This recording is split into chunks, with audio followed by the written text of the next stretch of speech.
So let's begin. Let's begin the organization of the competition from A to Z. And from my part, there will be a presentation about the sports event management. I will go through this topic on a very basic level, I would say, and I would like to mention all the parts which are essential for organizing any sports competition, local or international level sport meeting, and we will go through some personal experience, and etc.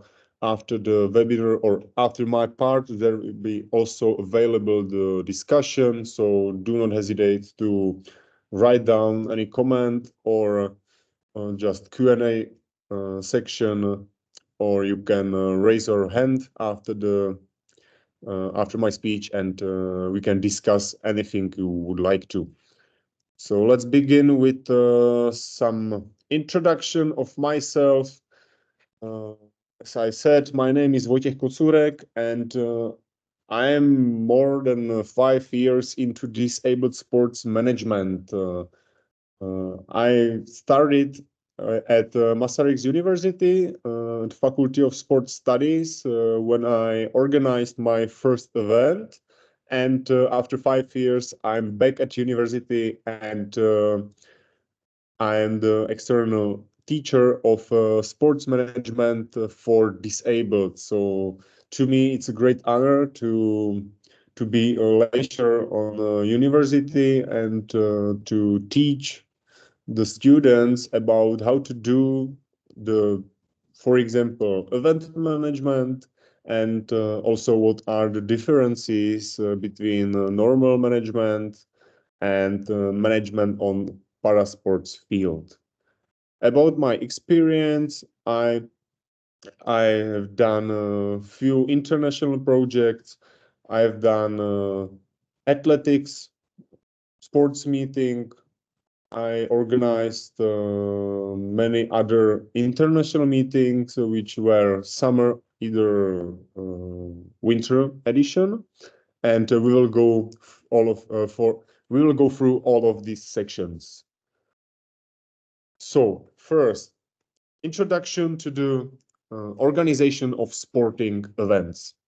I would like to read this sentence, and you're gonna start with it. So, a sporting event is an organized gathering of event at which sporting competitions or activities take place. It can be a single sport or a variety of sports within an event, from amateur to professional level. From my point of view, sports event is, as written down here, it's organized gathering, and it depends what's the goal of the sports event. If it's some World Cup, and the goal is to primarily show the experience and the professionality of the sports, and to increase awareness of the participants, of the audience, or if the event aims for example, novices and beginners, and should show them the potential of sporting. So we have a few points of view which we can use, and also sports event is it is an event when you can meet across, like you can meet athletes, you can meet organizers, you can meet volunteers, and there are a lot of social groups which are meeting together on one field, on one venue, at one time, and it usually goes in a way that they are connected for the future. And usually, from my experience, these people who are meeting more often are cooperating in the future together. Introduction to this organization. Why to organize? We have few, or more or less, I would personally say we have many reasons why to organize sports events. I would say for Me personally, promoting health and fitness lifestyle is the best reason why to organize, because it should always be about to show people and show the wide audience that it is needed to have how to say health lifestyle, to sport, to be active, and to move. Second, I have here the opportunities for developing community spirit and cohesion. And I would say these two reasons are mostly available on local or national level of the competitions, because, and I would say that you would agree with me that on the local level, it's always about the community cohesion and spirit, and it's about to cooperate with the people who know each other and want push the level of the sports together. Third reason, from my point of view, is economical income and tourism, because when we speak about the big events such as Paralympic Games, or for example, it cannot be only the parasport. So let's say, for example, Tour de France or some World Cups. There should always be the economical income and tourism the first goal, because it always leads to bring the money to country, to the city, and to the organizer to to use this money in the future. And it's always important, because it's not possible to organize a sports event without money, and when you do not have the income, and you would end in red numbers, you won't continue in the future. So economical income and tourism, it's an important part of the event management. However, from my point of view, it's not always necessary to be the main goal.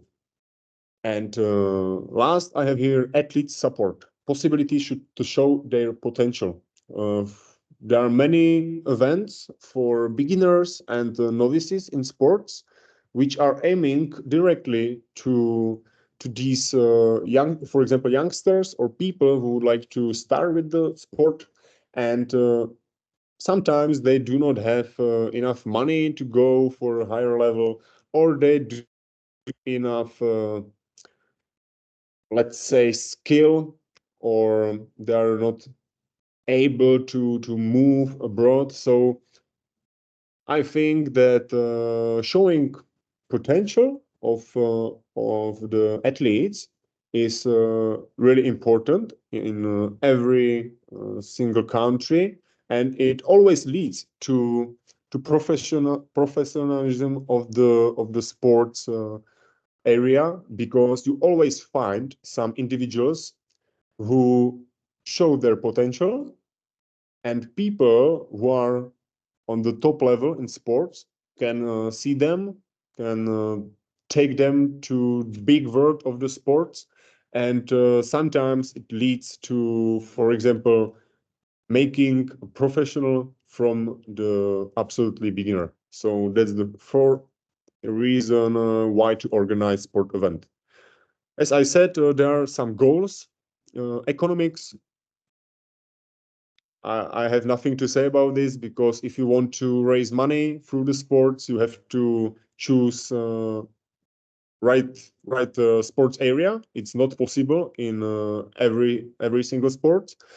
Education and development, that's important, and I have to say that it's sometimes it's hard to have the goal of educational and development sports area, some sports area, because usually you do not have enough income or enough people or enough any some other part to make it, for example, as visible as possible, or as big as it would be the best for you.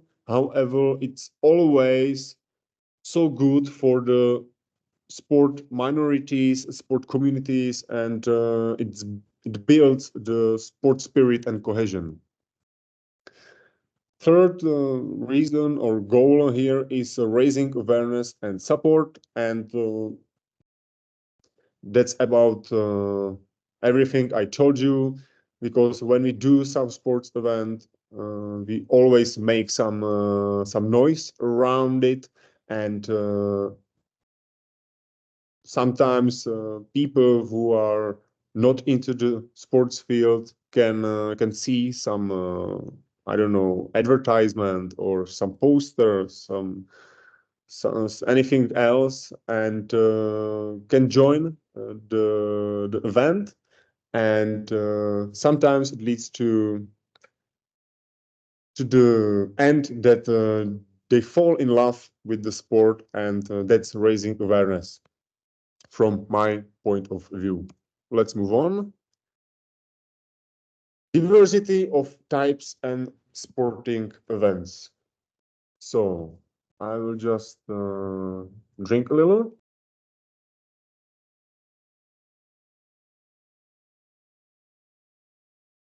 We have many types of sports events, and we have many points of view how we can sort the sports events. I would say local, national, and international are the most basic diversification.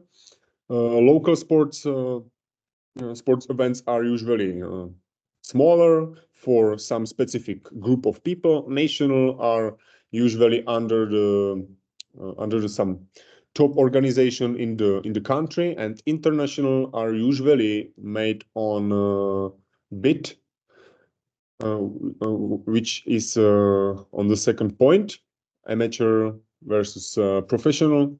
When you organize an international level, and for example, you would like to do the World Cup in alpine skiing, I think you have to do the bid, which is how to say, you would write to the World Organization of Alpine Skiing and ask them and show them that you are able to organize this event, and you have to prove it. And after you prove it, they will give you a license to organizing this event, and after that, you can be the organizer in your country. Amateur and professional, uh, I think there is nothing to say. Professional level usually brings more money into sports. Amateur usually leads and ends with making professionals. So it's the circle which should cooperate between each other. Indoor and outdoor sports events. Typical indoor sport is boccia, for example, and you can, of course, you can play it outside, but typically it's organized in the indoor sports venue. And outdoor sports venue, I think the most typical is football stadium or cycling track, or during the winter skiing slope. So these are the winter sporting events. Group sports and individuals. From my point of view, there is always the biggest, how to say, difference in how hard is to organize this event. When we organizing a group sports event, you usually have much more athletes there, much more staff, and if the sport is attractive, you have more participants, attendees, viewers, audience. So it usually brings higher level of management on the organizer. And if we speak about the individuals, you can do, for example, some local run race, and it can be only for 50 people. It would only need some track, some volunteers to help with, and I think that income couldn't be so high. So from my point of view, if you would like to start with organizing events, for individuals, it's always easier. And disabled sports, I would like to mention because we are here in a Boccia webinar, and Boccia is one of the Paralympic sports. I would like to tell you, maybe you know it, maybe you don't, that we usually have three types of disabled sports events, which are separated, which are parallel, and integrated. If we speak about the separated sports events, these are the most usual, I would say, and it means that you organizing simply the event only for the target group. Parallel sporting event is when I would say that the great example is wheelchair tennis. For example, in the Czech Republic, we have a lot of high level wheelchair tennis tournaments, and sometimes we have able bodies playing on one court and wheelchair playing on the other, so the audience can see both. They are separated, however parallel. They are both together on the one event. And integrated, these events are typical for road shows. They are typical for some outdoor shows when or mixed categories when we inclusively sport or doing some sports activity with the people with disabilities. So intact persons with athletes with disabilities. So these are the integrated. They are not so usual on some national or international level. However, we can see, for example, in Special Olympics, there is, and right now I can't remember what's the name of their category for these sports, but if we speak about the basketball in Special Olympics, it's played by one intact person and two persons with mental disability. So that's, from my point of view, the best example of integrated sport. Let's move on. Ah, so here I have some examples on pictures, so we can see uh, wheelchair runners on the first picture during the Boeing 2008, if I'm not mistaken, Paralympic Games. We can see Tour de France on the second picture, and we can see Paralympic Boccia game. All these three pictures are different. You can see differences between the audience, between outdoor and indoor. I do not have a winter event here, but if you wouldn't see the uh, if you wouldn't see on the third picture that there is it's from Paralympic as well, I would say it's a typical picture of Boccia, and it also could be take on some local or national level because uh, it's usually the same. Let's move on. Okay, so planning and organizing.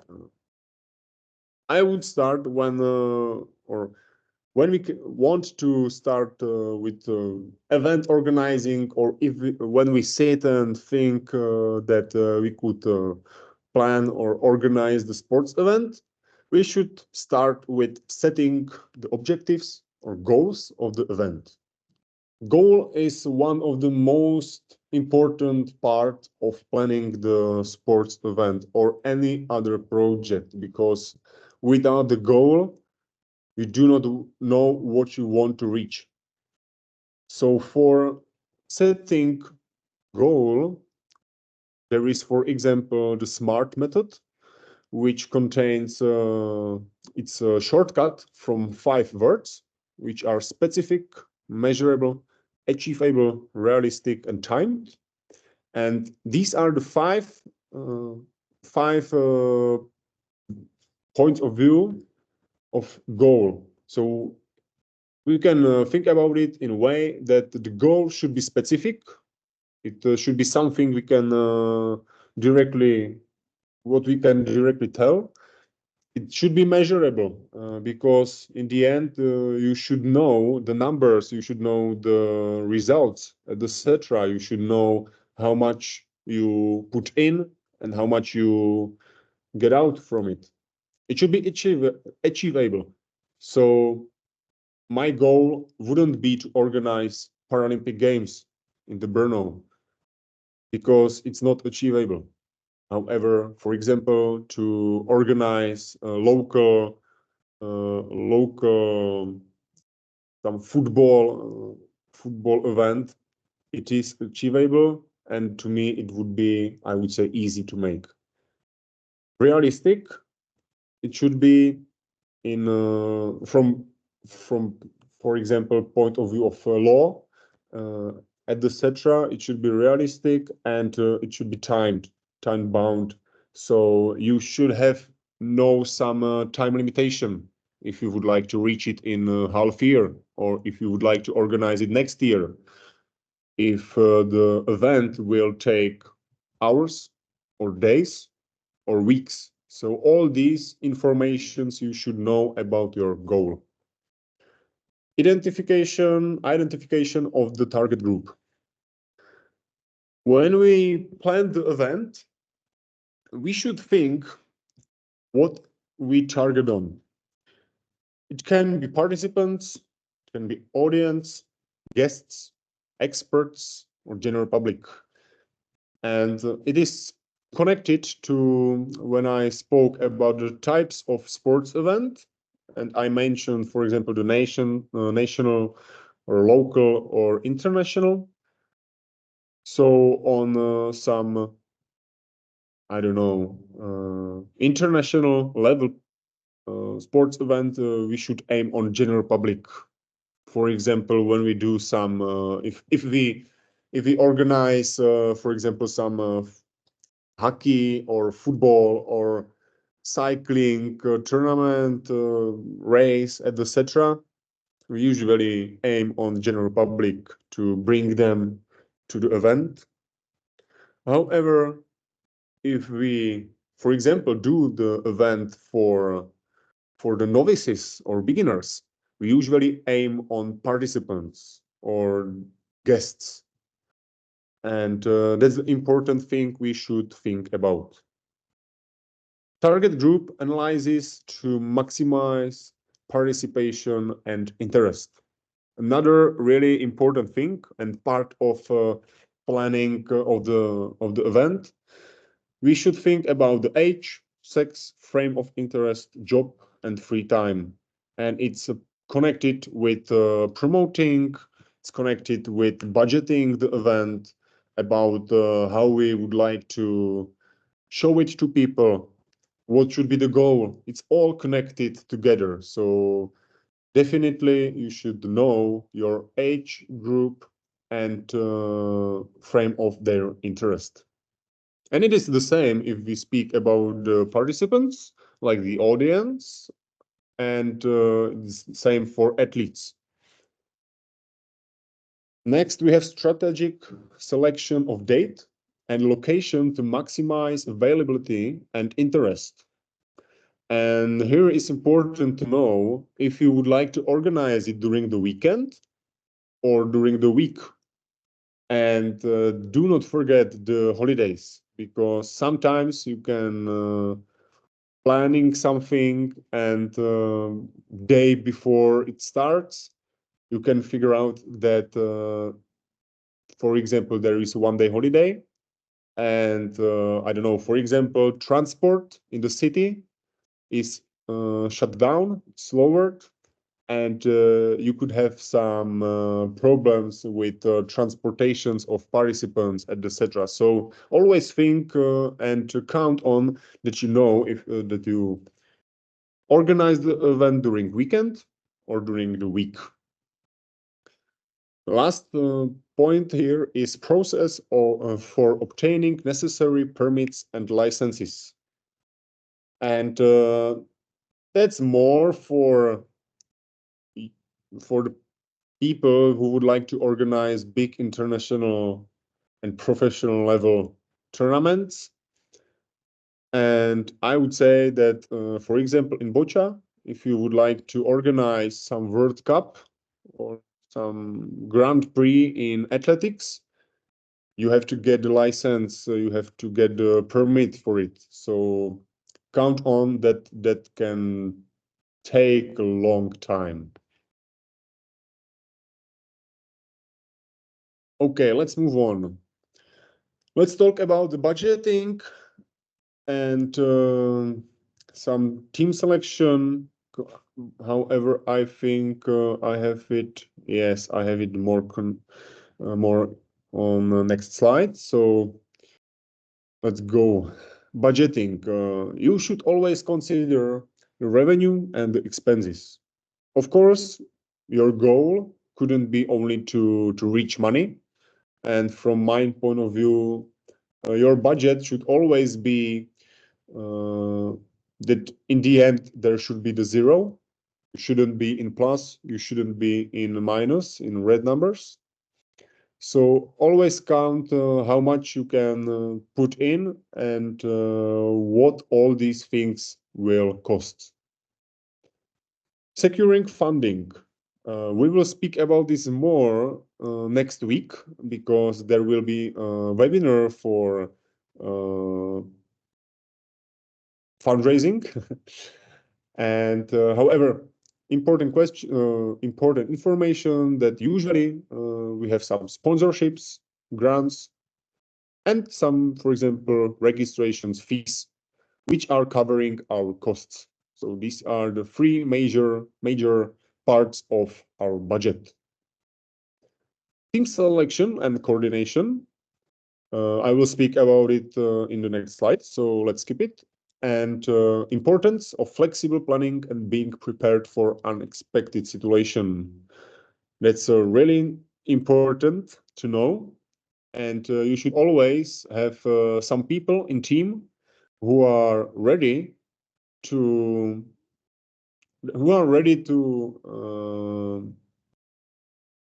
being in a situation which isn't comfortable, and people who are flexible in planning and can change some things which are planned and do it from minute to minute. These people are crucial for overall well-being during the event. If we take a look on the picture on the right side, we can see some diagram, let's say, or flowchart. And it all starts with the event idea.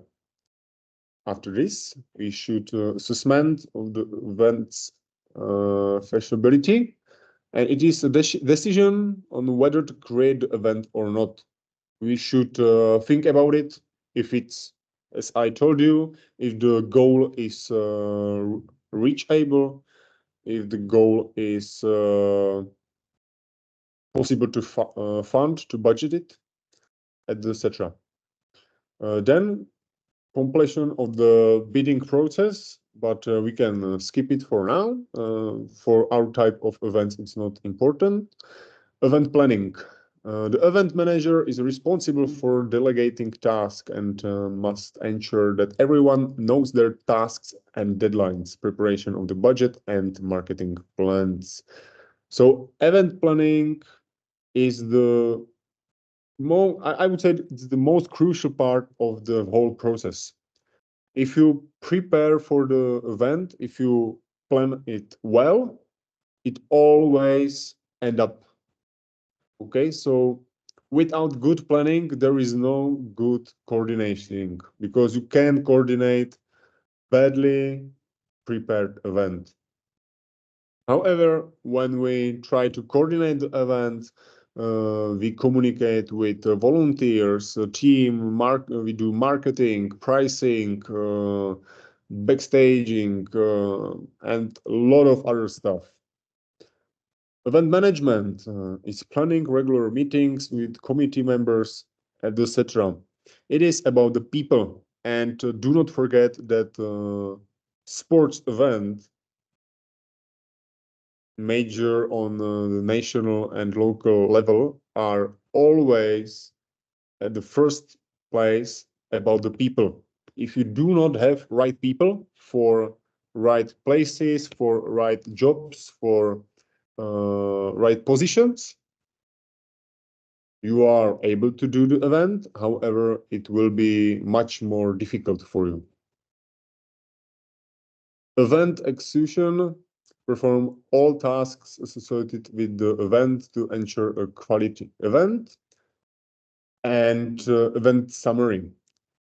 To take a look back on the event is second most important or third most important part of the whole process, I would say, because if you take a look back at your work, you can consider what was a good decision or idea, what was a mistake, and what would you do in some different way. So never forget to take a look back at your work and do some summary. Let's move on. Team selection and coordination. So when we speak about the team management, project management, the team always takes the one of the most important places in the process. And it is about the defining roles and responsibilities. If you can take a look on the right side of the presentation, there is a small diagram with some example how it could possibly look. We can see that on this event, there can be some president of the event who is communicating the PR, public relations, marketing, who are securing the guests, partners, who is budgeting the event. And his right hands are the vice president and sports director, who are securing the rest. Sports director should know all about the sports field, about the sports side of the event, because if we speak about a sports event, it's we have to say that it's not only about the sport, because the sport is one part of the event. However, always there is great work behind it. Camila will tell you more from her perspective of the production. However, sport section, we speak about some sports directors, venue managers, staff who is organizing the what is happening on the field. And the second group, which is, for example, vice president, production, and the team of people who are securing the transport, accommodation, board, volunteers, and people who are out of the organization, however, they are cooperating. And I'm speaking, for example, about the photographers, video crew, graphics, webmasters, paramedics. Do not forget these. All of these people are making great big group of people who have to communicate to each other, who have to be connected, and who have to think like one team. For of course, if you would like to bring such a big team, you have to do some team requirement. So it's always the most easiest way is to tell your friends, your colleagues, your partners and ask them if they know some responsible person, some person who would be the best for the position. You can, of course, move or forward the question up to sports federations, sports clubs, or, for example, universities. Emphasize communication, delegating tasks and projects, flexibility and adaptability. All these are training and development. All these are, of course, important points during the team selection and coordination. However, I would again stop on evaluation and feedback, because if you would like to be the good, really good sports manager, let's say sports event manager, you always have to work with some feedback of the members of your team. And do not forget this, because without the feedback and without proper evaluation of the event, you can't grow your event. And it would happen that you would repeat the mistakes over and over. You wouldn't be able to, let's say, make your relationship with the team better, because if you won't listen to them, they won't like to work with you. They will, for example, because they like the work, or they have the great friends in the group, they have the great communication in the team, or there can be also good money for them. That can be the reason as well. However, from my point of view, the most important is always to keep good relationships with the team members.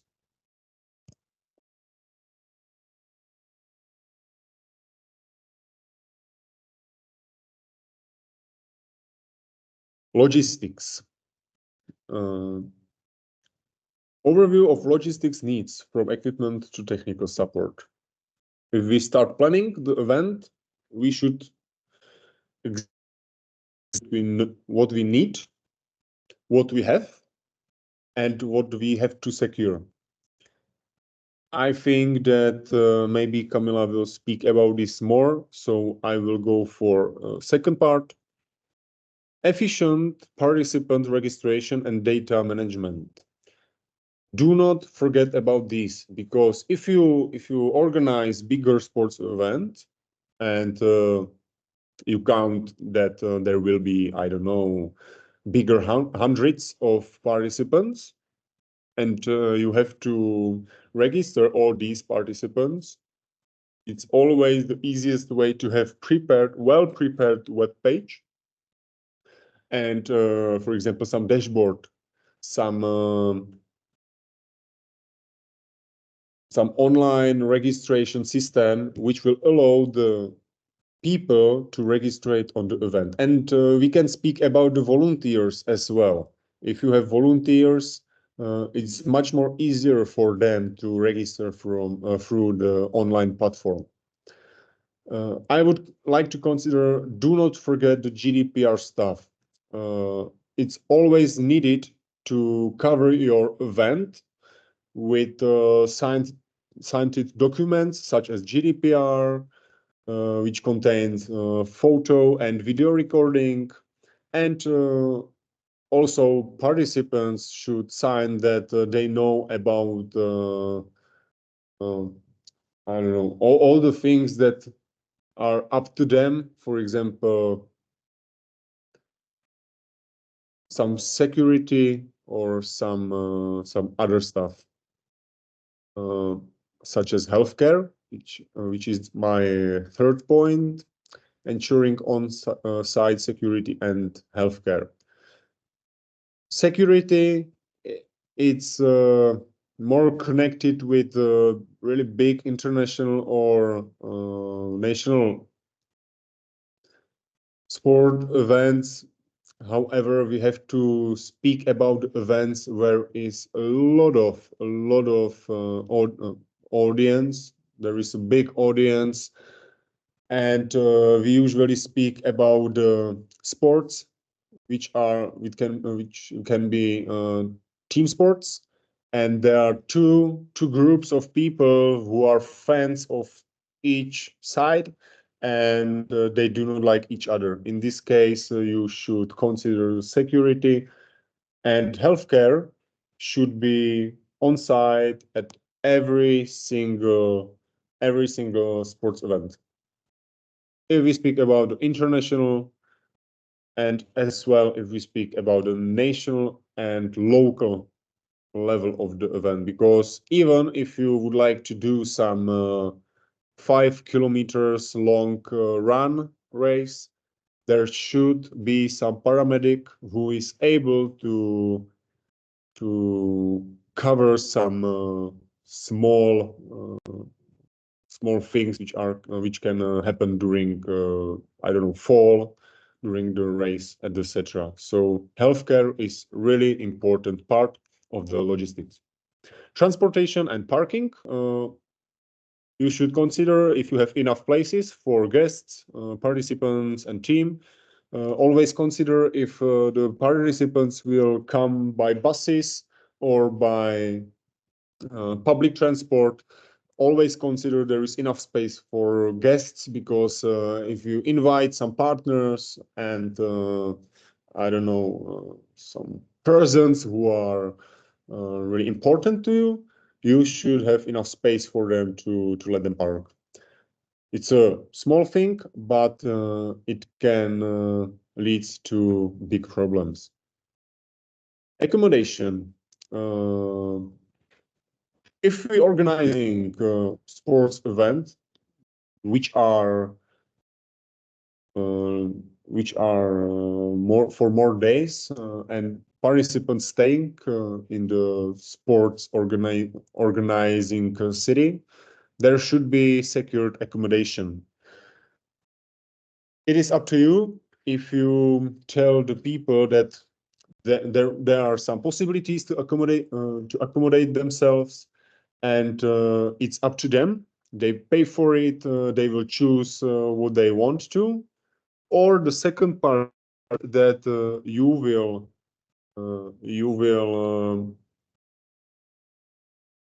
let's say uh, tell the participants where they should stay, and you pay for them or not. It doesn't matter. But in case that there is, for example, only one available accommodation, some let's say some hotel or some dormitories, it's always good idea to have some info point to prepare for losses and fines, because it can always happen. Uh, Always think about the accessibility when you're organizing para sports event for disabled. You should always consider accessibility of the accommodation, because it is sometimes it is not needed about to have fully non-barrier rooms, but always think about how the people can get to the place of accommodation. If there isn't any problem during the moving through the hotel or place of stay, and that's it. And as well, check in and check out. Let your attendees, let your participants know what time they should check in and check out, and to make sure they stay with this information. Catering and the water stations. I think Camila will tell you more. I will only tell you that during the summer events, always make sure there is enough water, even if you only provide the water through some cellar. You make sure that possibility for them to get the water. And coordination with vendors and partners. and that's usually for some. There should be always some person who is staying in touch with the partners. It can be the leader of the management. It can be some special person from marketing part of or let's say from fundraising part of the team. And these people should stay with partners. They should entertain them and let them know more about the event. Okay. About the legislation and permits, make sure you have all necessary permits. For example, if you would like to make some video shoot from drones, make sure you have permit for this because it's not allowed everywhere. Compliance with local laws and regulations, and be careful with European Union laws. Make sure you have done everything as it should be. And it's same if we speak about the GDPR, and if we speak about, I don't know, that you have to uh, for cars which are going through the venue, for example. Okay, let's move on. Next slide. Yes. Budget and funding. Budgeting the event.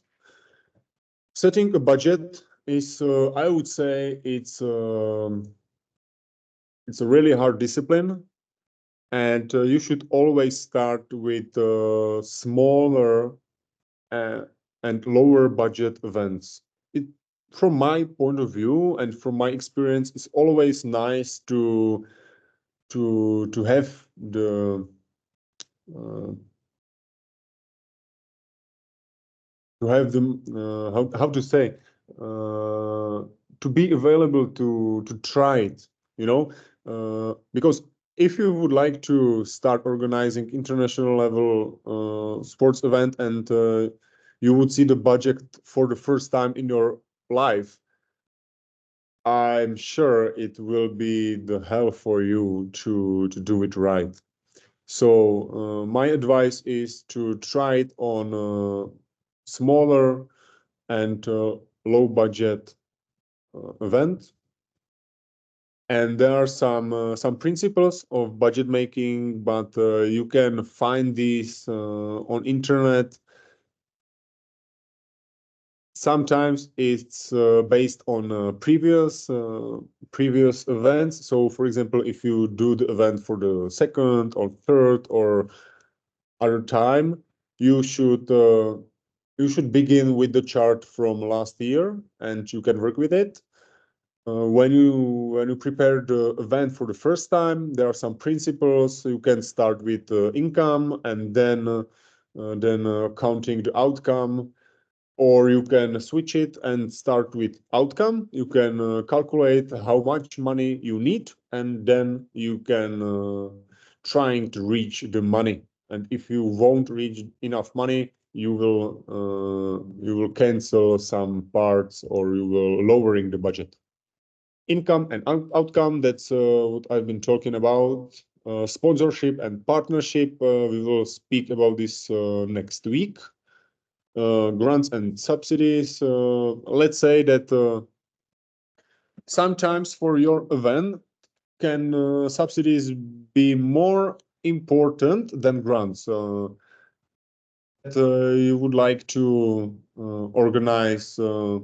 I'm talking the whole lesson about the running. So let's say if we do some beneficiary run, I would say that it's really important to you to have subsidies from some provider of drinking water, for example, some little snacks.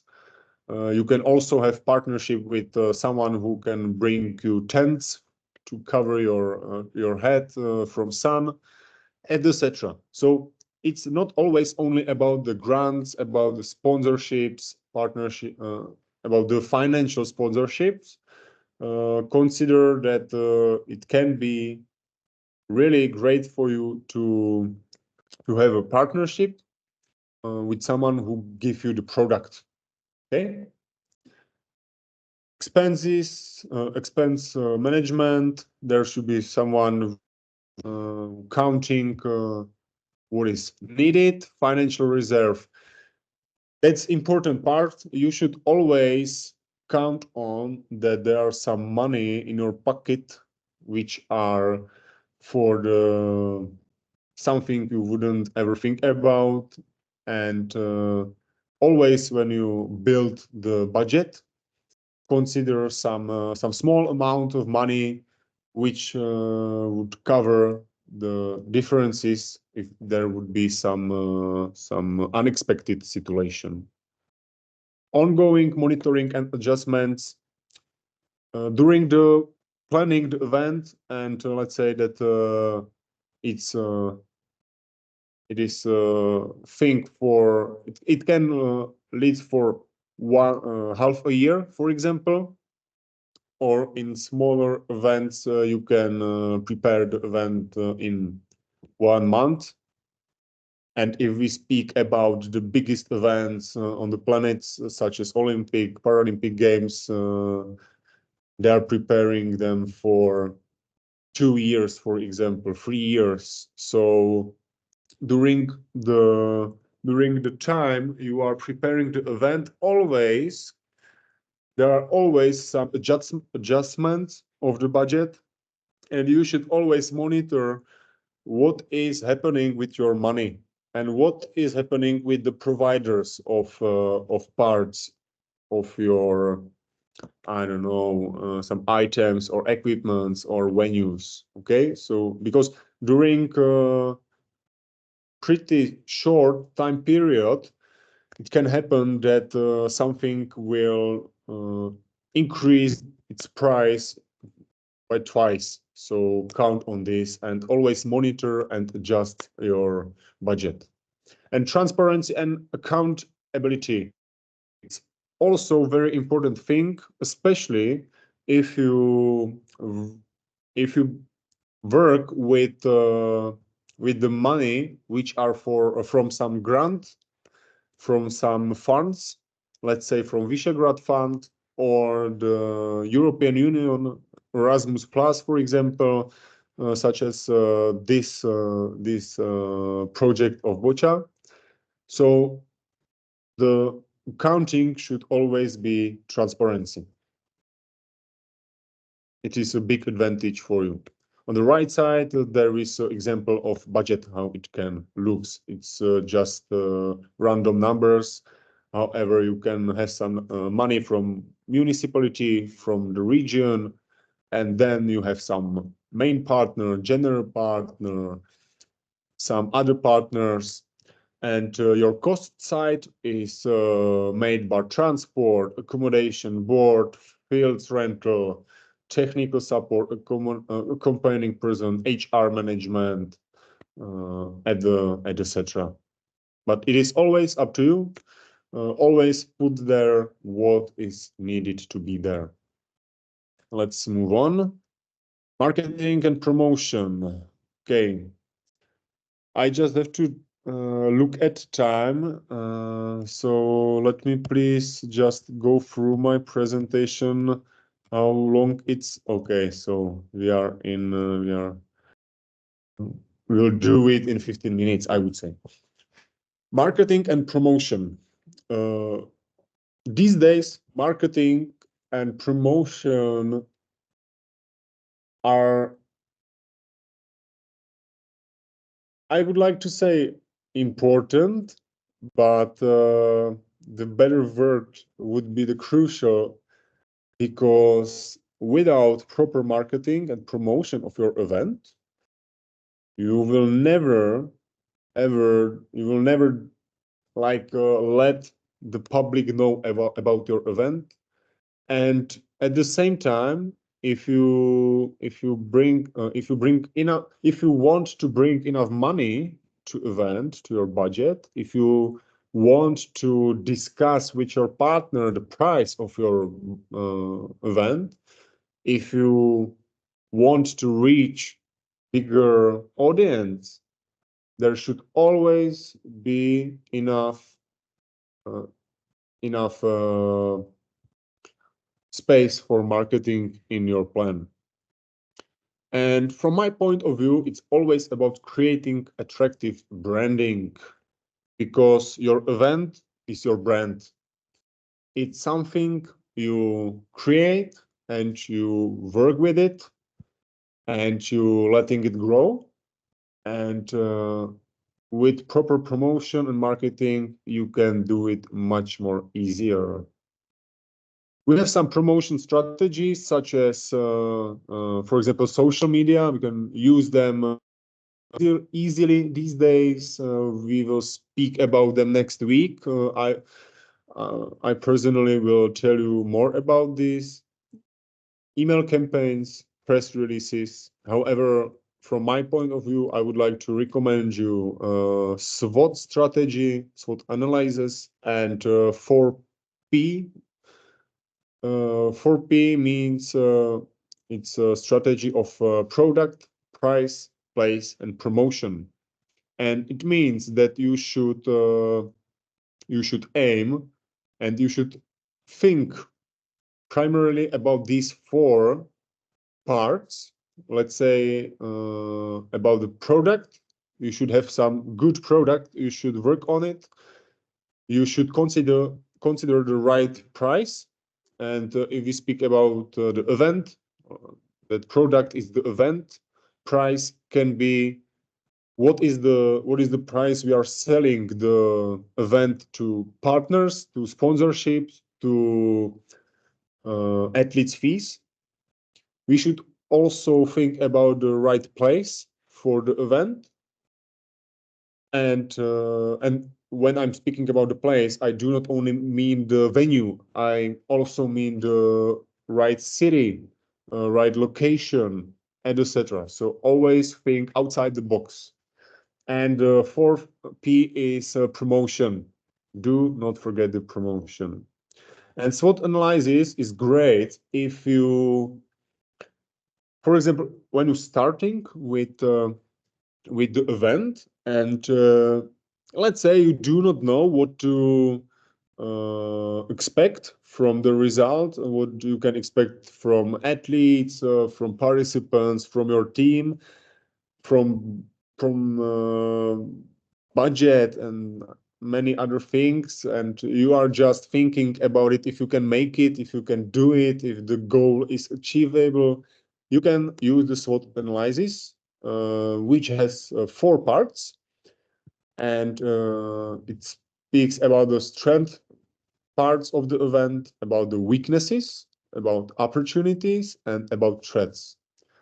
And definitely study this SWOT analysis more in your free time. Try to find it on a browser, web browser, because I would say it's really helpful for your event managing. And you can figure out many things you would ever think about. And it will show you what are your strengths, what are the things you should be afraid of, and how many of them there are. And when you go more deep into it, you can do some calculations, and it will tell you on what part you should focus. Use of influencers and ambassadors to increase reach. Yeah, we see the influencing word every day, and it's a great opportunity for us to let the other people know about the event. I will speak about it more next week. Sponsorship, partnerships, and media support, of course, help with promotion of the event. Tickets and registration, pricing strategies and packages. It's more about the budgeting, I would say. I should have put this under the budget slide. However, also we can take a look at this at ticketing, for example, from you can take a look on it from the side where we selling the tickets and how easy people can find these tickets. Okay, so and the same is with the registration. So it always is connected with the correct promotion. Measuring the impact of marketing activities. These days, it's so easy. You can always get the numbers from social media, from media coverage, and it's good to know. And when you're preparing the event, for example, for the fifth time, for 5 years in a row, you can sit down and take these numbers, and you can take a look at them, comparing them one by one, and you will definitely see if you are stuck on one place, if you are losing the audience, or if you are growing your event. Media communication and press conferences, key and use of feedbacks from previous events to improve promotion. That's important, and always take a look back, take a feedback from the people. However, take a look, for example, from the team member who is doing the social media or the other stuff, and discuss with this person what should be done to promote your event better. Event organizing time schedule. We have, or when I'm speaking about event management, I usually use this 3 points schedule, and I do it on my own when I'm preparing some event. You can always work on long term before the event, medium term, and short term. Okay, so there's, for example, on the long term, you should rent a sports venue, you should rent an accommodation. On medium term, you are doing the registrations. On short term, you are finalizing the production stuff, such as some roll-ups and banners and the others. During the event, you are only trying to keep everything running, and it's more about the management on the field. And after event, never forget that when we organizing the event, it doesn't end on the last day of the event. It always ends in some, let's say, short time period after the event, let's say a few weeks or up to 1 month. However, we have to finish the budgeting at the etc. And we will go through it from idea up to the AD. We should define the objective and scope of the action. We have select the team, positions, responsibilities. We should budget the event. We should do some funding. We should know what are the expenses. We should securing the venue, and never forget to tell the people the date of your event, because you will probably know it for a long time period. However, it is necessary to let this information know everybody. Obtaining permits and licenses, marketing and promotion, and we have some more participants registration, logistics planning, safety measures, final inspection. That's also important. I recommend to you to do, for example, a week or 3-4 days before the event launch, do the final inspection. Go through it, that every single step was done, that everything is prepared, and you can find some space which are missing, some not finished job, and you will have still some time to secure this problem. Briefing of team and volunteers, it's also very important. Always find the time or tell the person who is responsible for volunteers in your team to brief the volunteers, because volunteers should know all about the event, they should know all the times, and they should easily have all the necessary informations. Operation during the event, it's good to have some morning briefings. When it's, for example, a one-day event, you will start with some registrations of participants, issuing of start packages, synchronizing the schedule. You will communicate with participants. So we will forwarding the information changes, notifications, and for example, if you would be some leader of the management, you will just ensuring smooth running of the competition. And if there would be some problem, you have your team with the responsibilities, and you should only communicate with the team members and pointing on each section which isn't running well. Crisis management, you will, if you never met this, if you never had the experience with some unexpected situation, I think you will probably have this experience in the future, because it always happens, and it is necessary to stay calm and do it with calm head. Recording results and providing updates. It's important if we speak about the partnership between the management and athletes, participants.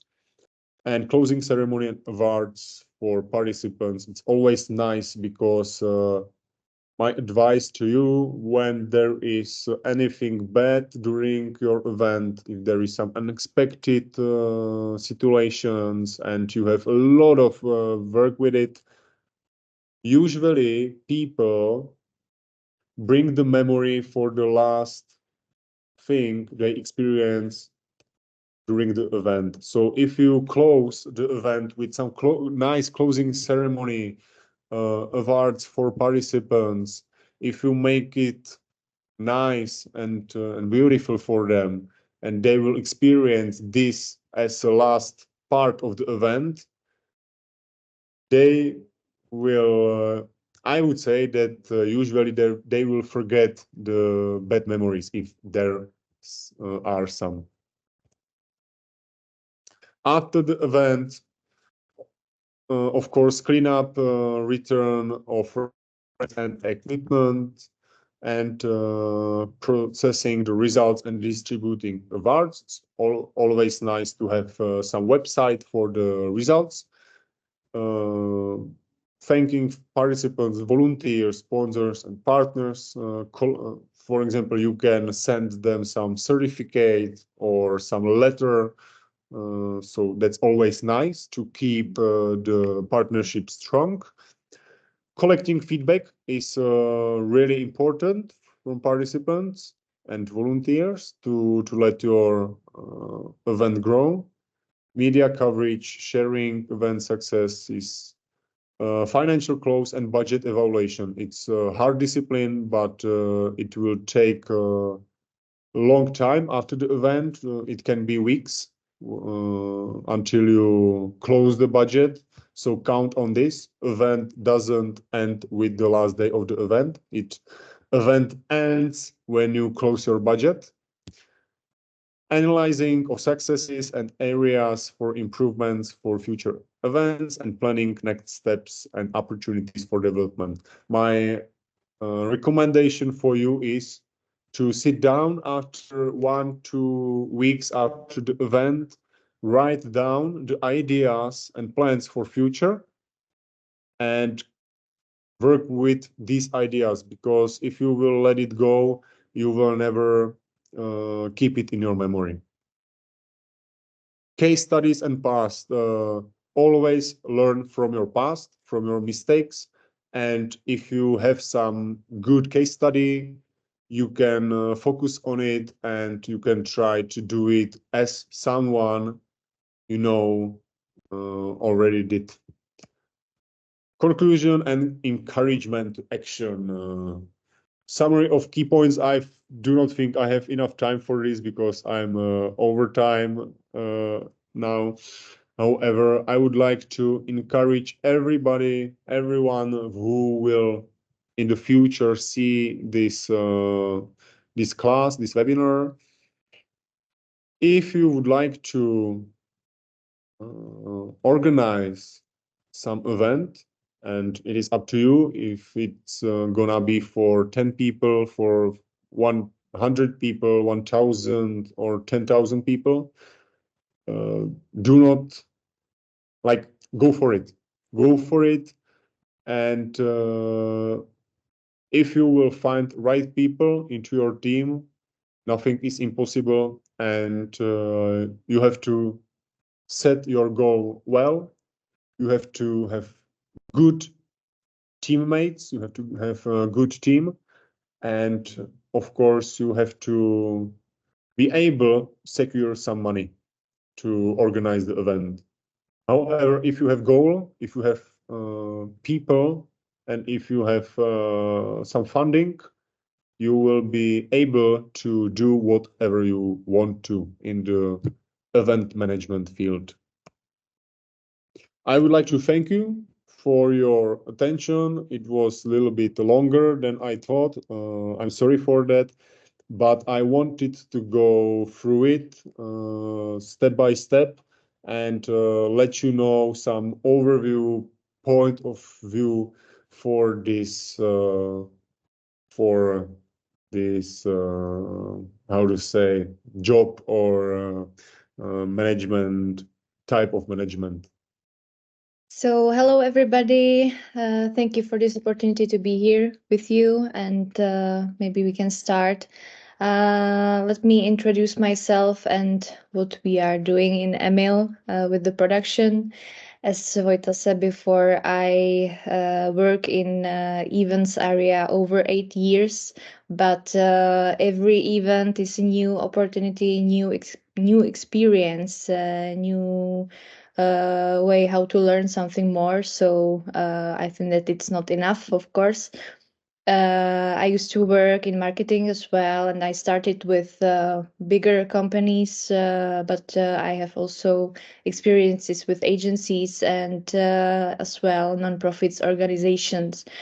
I used to do event management, what Vojta were talking about before. So it's something that you do more creatively. But during the time, I started to continue with the production, which is the technical part of realization. I ended in Emil, where I started to work at European Youth Games for Disabled as an accompanying program manager. During that time, Emil Open had external agency for production, which was very expensive. Because the concept of ML Open is based that we pay to the participants accommodation and catering. So we were trying to find the way how we can put the budget a little bit lower and while taking care of the production on our own. So that was the time when we established Emilova Produkční Association. We do our own events, but also we offer production and our services to our partners, to other subjects, and to other nonprofit organizations as well. We are showing them the world of disabled and also opportunity to try disabled sports, for example, on their team buildings and other events. And at the top is that agency fee is for support ML Foundation and other stories. We can continue. Well, on the left side, you can see the first opening ceremony we do under our association. It was at Spielberg Castle, and it was quite big opportunity for us because nearly 1,000 participants had to go there, also wheelchair users. So it was, I think, that night event. And on the right side, you can see it's from one team building from one company. And we can continue, Vita. But the events are not only for sports. We do various types. On the right side, you can see a program of Advent Market at the Moravské náměstí last year, also gatherings, etc., etc. So we are just trying to do our best. So we can move on. Maybe I can say a bit more about the difference between production and event management. I think that Vojta show us the world of event management very well. I think that the main difference is that we take overall technical and material support of the event, but we also have to coordinate and help to the fluency of the events. So we can continue. Event manager or the management board has individual coordinators if it's needed, like for transport, accommodation, but also the production has own individual production managers or especially technical specialists, like for sound, light, scenography, tent technicians, and also there is on-site production manager who helps to coordinate the event at all. Very important for us are also volunteers, but if it's an event for some client, we use also temporary workers. We have briefings with them, and they are helping us to coordinate all event. We can move on. I would like to show you how the production process looks like from A to Z. Well, because the production manager is not always on the beginning. So first of all, we have to have the initial meeting with the client or your colleagues if you are part of the team, where you find out more about the visions, expectations, objectives, budget. It's something that you will show you more about the event at all, and doesn't matter if it's sport event or any other. After that, you can do a little brainstorming, so you can do the basic summary and also draft of the budget of everything you and your client or colleague said about the event, the potential event, so they know what they will have to pay after. After that, it's very important to find out if the way how are you thinking about the event, if the expectations are fulfilled. Hopefully they are, so you can continue with the final definition of pre-production needs, and this is what you will do at the venue, at the space area. You will go there and you will look at the place where the event should be. And also you will define the best setup for the event. It depends also on your target group, what the participants will be, what the visitors will be, etc., etc. For the production manager, is also important the visual way of the event, but also if the place is accessible for everyone, if there is enough restrooms, if there is a need of more signposts for everything, if there is electricity, and so on and so on. If there is something that is missing, you can always prepare it, but you have to know about it. Everything has a solution. What is important on the other way is that you have to make deadlines, which is what Vojta said before as well. You have to say it with your client or colleagues in what time the area should be prepared, should be ready, because the production not always know that you have to be ready 2 hours before everything is started. And especially when you are working with external agencies, you have to be very concretely talk to them and tell them what are your needs. Time management is very important also for assignments and orders, banners, roll up, everything you have to prepare to create. There have to be clear definition for your team and also for your client, colleagues, make deadlines with time reserve. Something can go wrong from your supplier and you have to have time to make it right. And because you will have a lot of tasks to do not hesitate to use project managing tools as Trello, Freelo, Uptime, ClickUp. Also, if you think that you forget on something and you are not sure, you can use AI and it will help you to moderate the managing of this project. We can move on.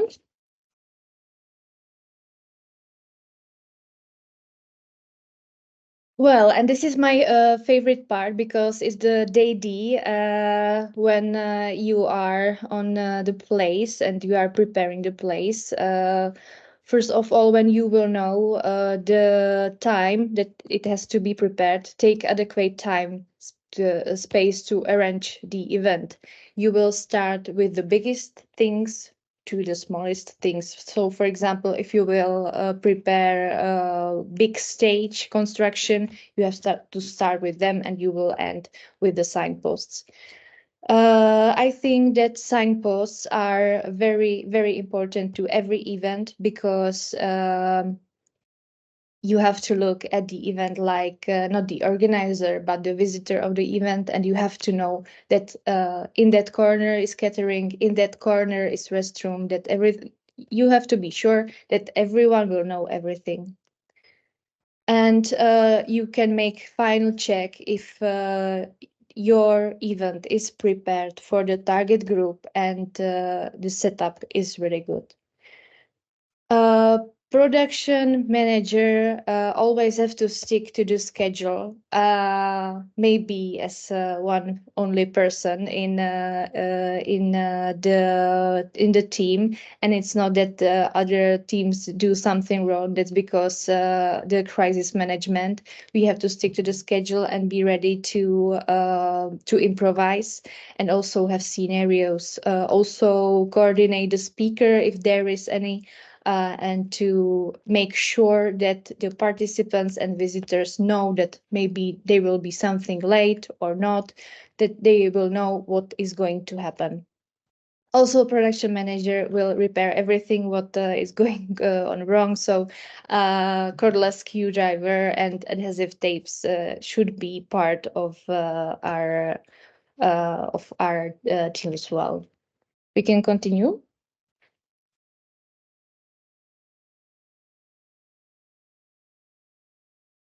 On the left side, you can see how it's preparing the photo wall on Spielberg Castle and how it looked like when it's done and when it's ready.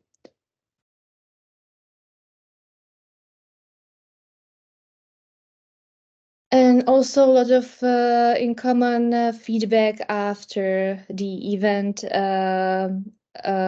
It's that you will talk to your client, to your colleague, maybe sometimes to the participant, and they will tell you if they are if the event were good for them, or if there's something you can learn from.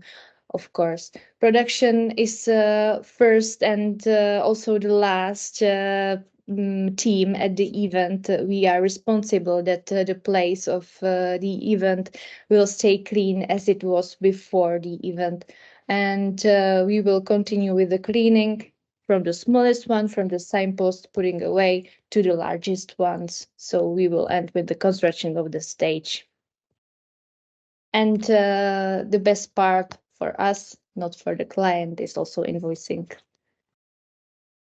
So we can continue.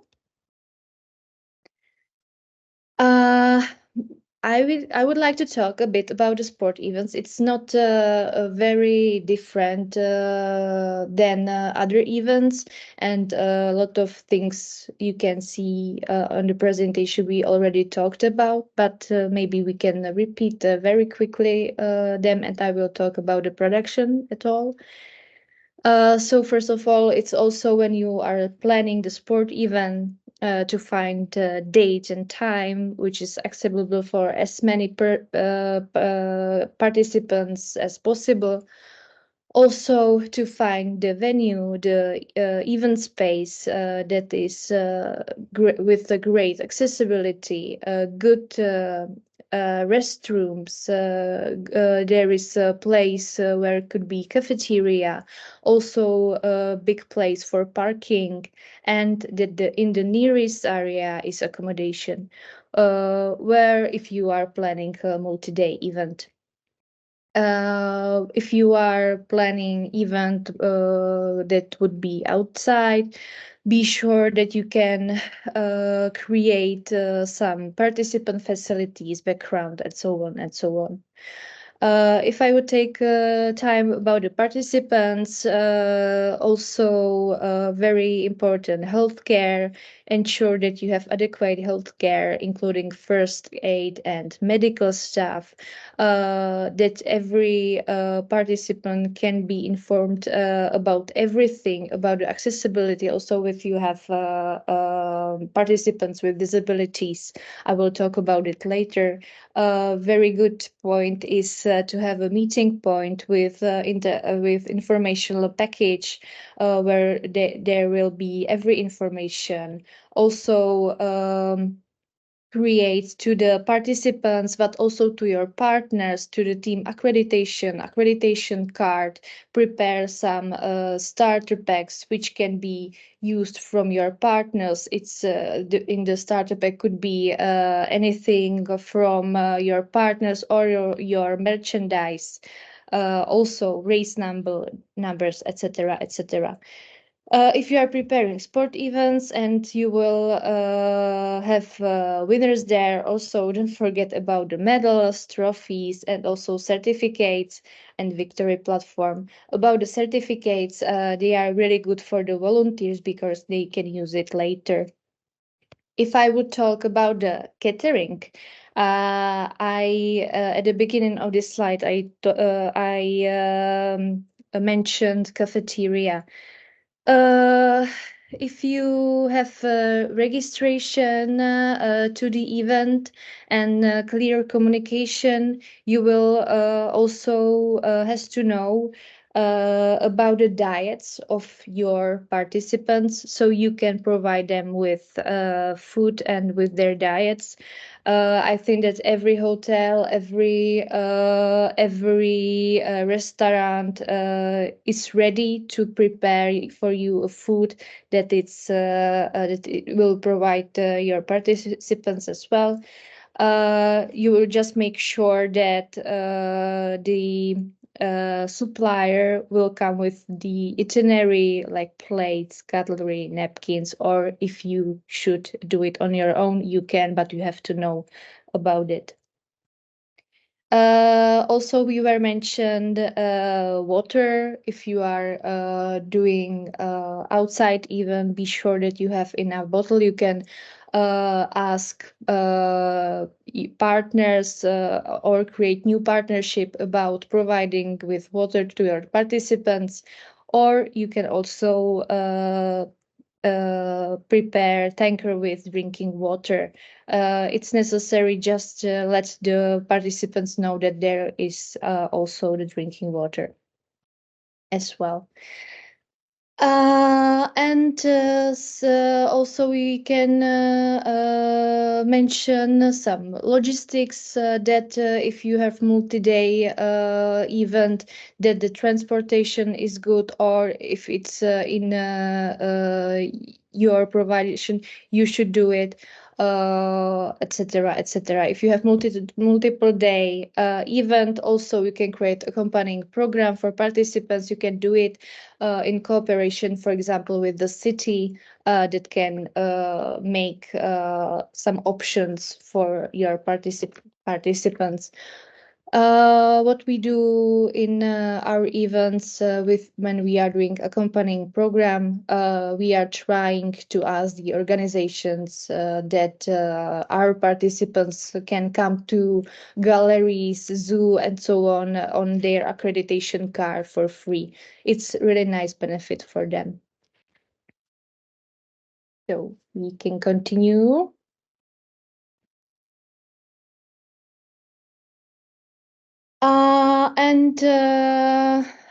I forgot one thing, and it's the preparation for various weather conditions. Something you just can't change, but you can be prepared, for example, for the rain. So, if you can prepare for the participants, raincoats, and so on. And also make sure again that your participant facilities is ready for every weather condition. Maybe it's windy, so it has to be technically correct. So we can continue.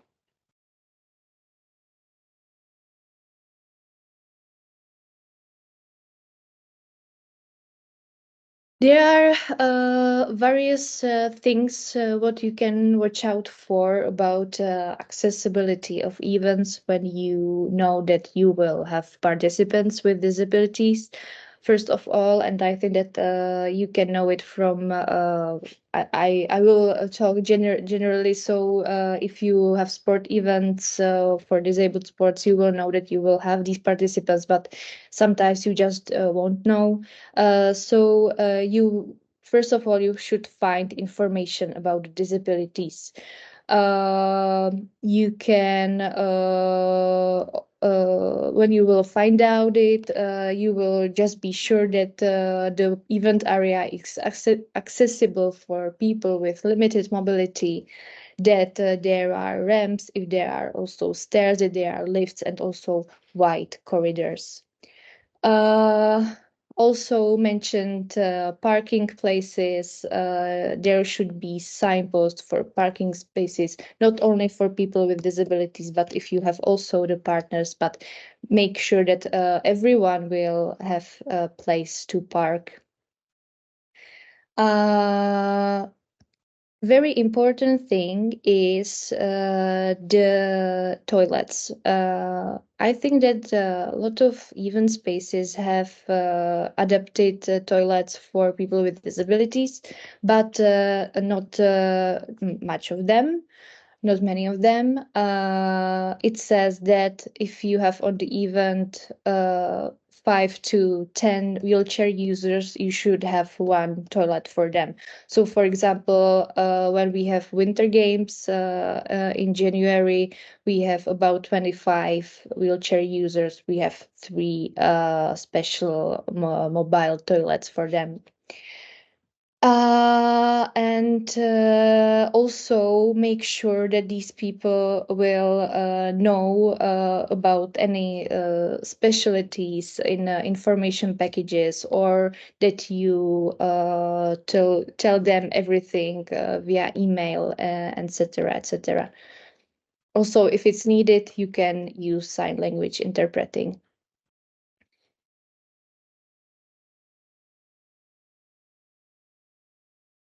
Can we continue, please? I will end this slide with accommodation, and I will just continue with accessible Victory platform. If you know that you will have wheelchair users, you can make the Victory platform just from papers, or you can use a special accessible platform. I will show you the picture in the end. And also don't forget to brief your volunteers or temporary workers about the participants and how to act and how to communicate as well, because not every of them know that, and as Vojta said before. In case that you have multi-day event, you should provide the participants with offer of accommodation, and also you should find out about the availability of wheelchair accessible rooms. It doesn't matter if you will pay it or not. You should just know that there are some options where they accommodate themselves. I recommend to, if you can, I recommend to you to go to the hotel for pre-production and look at this rooms, because many hotels have these special rooms, but do not know if that the rooms are not in the right way. For example, door steps, or in the bathroom there are no handles, and so on. Also, I saw a really great accessible room, but before the room were 3 stairs. So it's better to look and to be sure that everything is okay. I know that the hotel has, for example, 2 or 3, maybe some hotels have more accessible rooms, but the other rooms are also can be used, but they are not as comfortable as the special ones. So we can continue. In this time, I would like to talk a bit more about suppliers when you will need something, so you can have some information about that. And I will also show you some prices, the most common needs for the event. Maybe you have some suppliers, but it can happen that you will need a new one for a new thing that you will need. Always compare multiple suppliers so you will know the market price, and also be very specific of the assignment of what you need. They will help you lot of, and when you will have the comparison, you will know that they are not going to be expensive for you, but they need from you the good assignment. You can use pictures, you can call them, but be very specific about it. For me, it was new that not in ML, but in the beginning, that you have to look at the prices included or excluded VAT, because, for example, for associations and non-profit organization, we have to look at the final price included VAT. So if when someone will, as a supplier, tell you that something costs 30 euros, you have to know that it's 30 euros excluded VAT or included VAT. And during my event area time, I I learn 2 rules. First of all, it's something what told before Vojta at the beginning, that not even you have to find flexible team, but also flexible suppliers, because even I'm saying you that you have to have good time managing, something can just go wrong, and you just have to be flexible to make it right. And with the good partners behind your back, it's really very easier and comfortable. And the last one, maybe it will be for someone funny, but don't be afraid to say if you don't like the result or if you don't like what the supplier is offering you. Some people just don't want to handle with it and say yes, just do it or something else. But in the end, it's your event and you will pay for it. So don't be afraid of doing this and tell them what you think about it. We can continue. So these are several things of most common needs during the event. I always recommend to every sport club to have at least one banner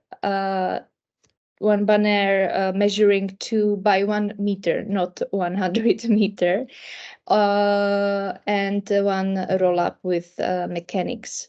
I will show you the pictures. A lot of things costs a lot and they are expensive, but for example roll up and banner will stay for you, and if you have it for one event, for example the roll up, you can change the banner in it and you can have it, so it won't cost so much for other events. Maybe Vita, if you can switch to the photos, I will describe it, everything. Okay, so at the top on the left side, you can see the wheelchair accessible Victory platform. Is just a desk which is standing on the ground, so it's very useful for everyone. Behind the kids, you can see photo wall. If you can,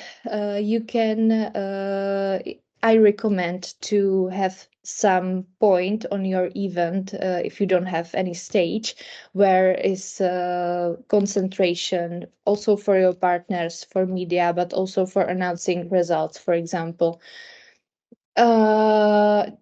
You can make photo walls from construction of stage, which is the on the top at the left side, or just simply from roll-ups. So it's in the middle or in the bottom on the right side.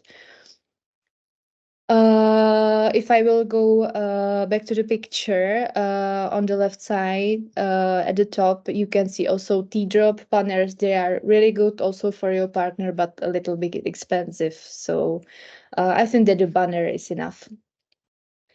On the right side, you can see just type of race number for the winter. And in the bottom on the left side, you can see the car wrapping. We use normally whole car wrapping. It costs, I think, 13,000 crowns, but in these days it will be a little bit higher because everything costs more. And you can see the banner 2 by 1 at Emil in the bottom. Thank you. And the bottom on the right side. This is the banner. I think that everyone could know because you can use it outside, but also inside. Roll up can be used mainly inside because the construction is not good for the wind. So we can continue. I don't think that you didn't see anytime mobile toilets, but they are. This is accessible mobile toilet. It has ramp and also bigger space inside and handles. On the right side, you can see diploma, of course, and bag for the winner. It can be used from your partner. This one is from Brno City, which was partner of this event. So do not hesitate to ask to your partners if they have something like that you can use. It's a promotion for them as well. And in the middle, I just wanted to describe on this case what it means to have partner in crime, because normally we use for Emil Open around 700 medals. which is very expensive for us because we want to engrave them. So the participants has the best memories, but it's very expensive. So we were thinking with our supplier how to do it so it will be a little bit cheaper. And they come with the solution. So we will buy normal medals and they will put on it a printed metal tag, and it costs half price of it. So the normal price of the medals was 1,900 euros, and right now we are on 800 euros. So this means when you have the supplier that he just don't want to get money from you, but also they take care of the partnership you have. And also you can see the lanyards, which are very good for promotion of your partner and also on your own event, but I will talk a bit after. So we can continue. In the end, I want to talk about the event promotion and also the promotion of the partner. I will just repeat it very quickly because even for the production, it's necessary that you have unified visual style for the entire event, because you can present it on social media and also directly at the event. You will create, or you can create appropriate size of banners, use the photo wall if you have option, and also it's a better presentation of your entire event, but also your partners. You can use, as I said before, roll-ups as a photo wall or photo wall construction from stage, but be aware of the weather condition. It means if you have outside event, don't use roll-ups because it's very dangerous. It's better to have some constructions for it. Also, very good is to communicate with the media, because especially when you are doing the sport event, it's necessary to be seen, to have maybe some agency if you can cooperate with, or a PR manager who will help you to be seen, to make you appear in podcasts and so on, and so on. If you will have good budget, or if you find a good partner, use t-shirts and print your unified style or your partners on it. It's very good also for the participants and organizers. And as I mentioned before, lanyards and accreditation, you will identify participants, partners, media, organizers on one card, and it's also the promotion for them, for the partners. Can continue.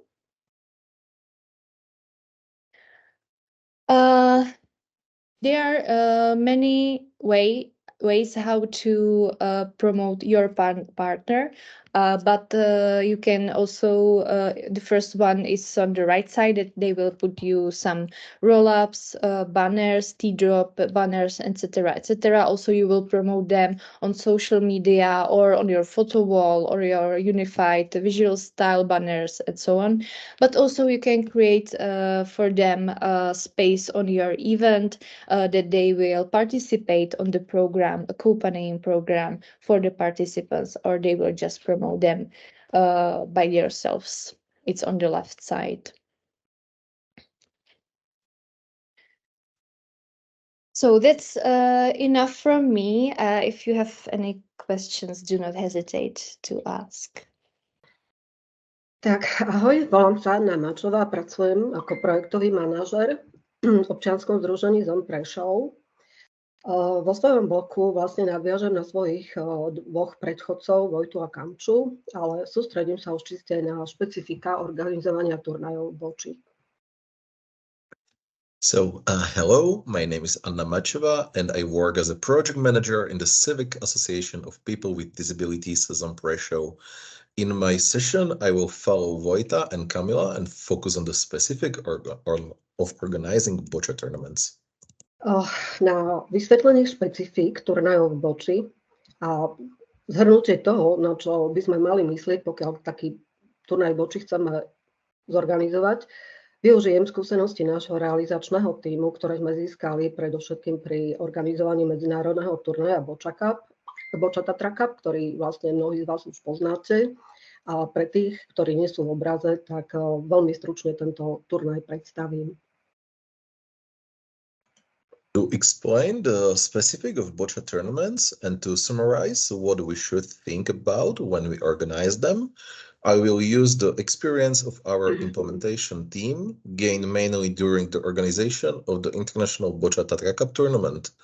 For those who are not yet informed, I will briefly introduce our tournament. Next slide, please. Boccia Tatra Cup je jediný medzinárodný turnaj boči, ktorý sa organizuje na území Slovenska. Ide o priateľský turnaj v paralympijskom športe boccia, ktorý je otvorený pre hráčov všetkých výkonnostných úrovní, na čo im stačí národná klasifikácia. Organizujeme ho od roku 2015, prakticky každý rok s nejakou výnimkou rokov 2020 a 2022, kedy sme vlastne mali pandemickú a postpandemickú prestávku. A vlastne zatiaľ sa nám podarilo zorganizovať 7 ročníkov, pripravujeme 8. Boccia Tatra Cup is the only international boccia tournament organized in Slovakia. It is a friendly tournament in the Paralympic sport of boccia, which is open to players of all performance level with the national classification. We have been organizing it practically every year since 2015, except for 2020 and 2022, which we had to skip due to pandemic and its consequences. So far, we have implemented 7 editions of this tournament. Ďalší slajd poprosíme. Turnaja Boccia Tatra Cup sa zúčastňujú predovšetkým hráči zo širšieho stredoeurópskeho regiónu, teda z krajín V4, Slovensko, Česko, Poľsko, Maďarsko. Pravidelne tam chodia aj hráči zo Slovenska a Chorvátska.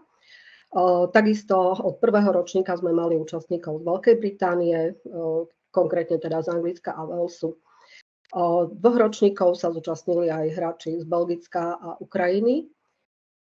A počet zastúpených krajín sa nám konštantne teda pohyboval momentálne medzi 6 a 7, pokiaľ zarátam tú Veľkú Britániu ako 2 krajiny. Počet súťažiacich hráčov od 39, ktorí boli na prvom ročníku, po zatiaľ rekordný počet 53 v roku 2019. The tournament is mainly attended by players from the wider Central European region, Slovakia, Czech Republic, Poland, Hungary, Croatia, and now also Slovenia. Players from the UK, specifically England and Wales, are also regular participants. Belgium and Ukraine have been represented in 2 editions so far. The numbers of countries represented has so far ranged from 6 to 8, with the number of players competing ranging from 39 in the first edition to a record number of 53 players so far. Ďalší slajd poprosíme. V priebehu tých 7 rokov sa vlastne Boccia Tatra Cup postupne rozvíjal, prešiel viacerými zmenami tak, aby sme ho prispôsobili požiadavkám hráčom. Začínali sme čiste so súťažou jednotlivcov v kategóriách BC1, BC2, BC3 a BC4. A tie prvé ročníky boli rozdelené na tie 3 súťažné dni, boli rozdelené tak, že prvý deň sa hral národný turnaj a ten ďalšie 2 dni medzinárodný. Neskôr sme tú národnú časť vypustili a ten medzinárodný turnaj sme rozšírili o súťaž párov a tímov. V roku 2021 sme predĺžili celý turnaj o ďalší súťažný deň, súťažilo sa už 4 dní a takisto sme pridali sprievodný program turnaja.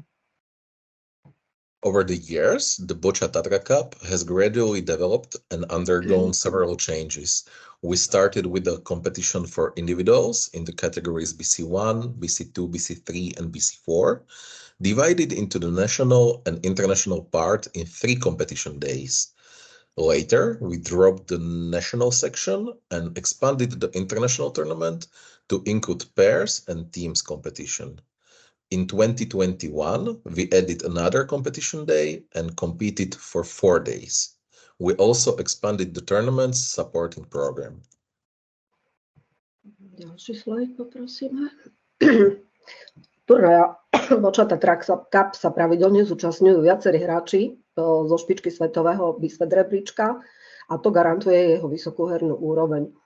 Stále sme ho však nechali otvorený aj pre začínajúcich hráčov a menej skúsených hráčov s národnou klasifikáciou, ktorí vlastne sa ináč na bodované BISFET turnaje, ak hrajú so špičkovými hráčmi z iných krajín, nedostanú.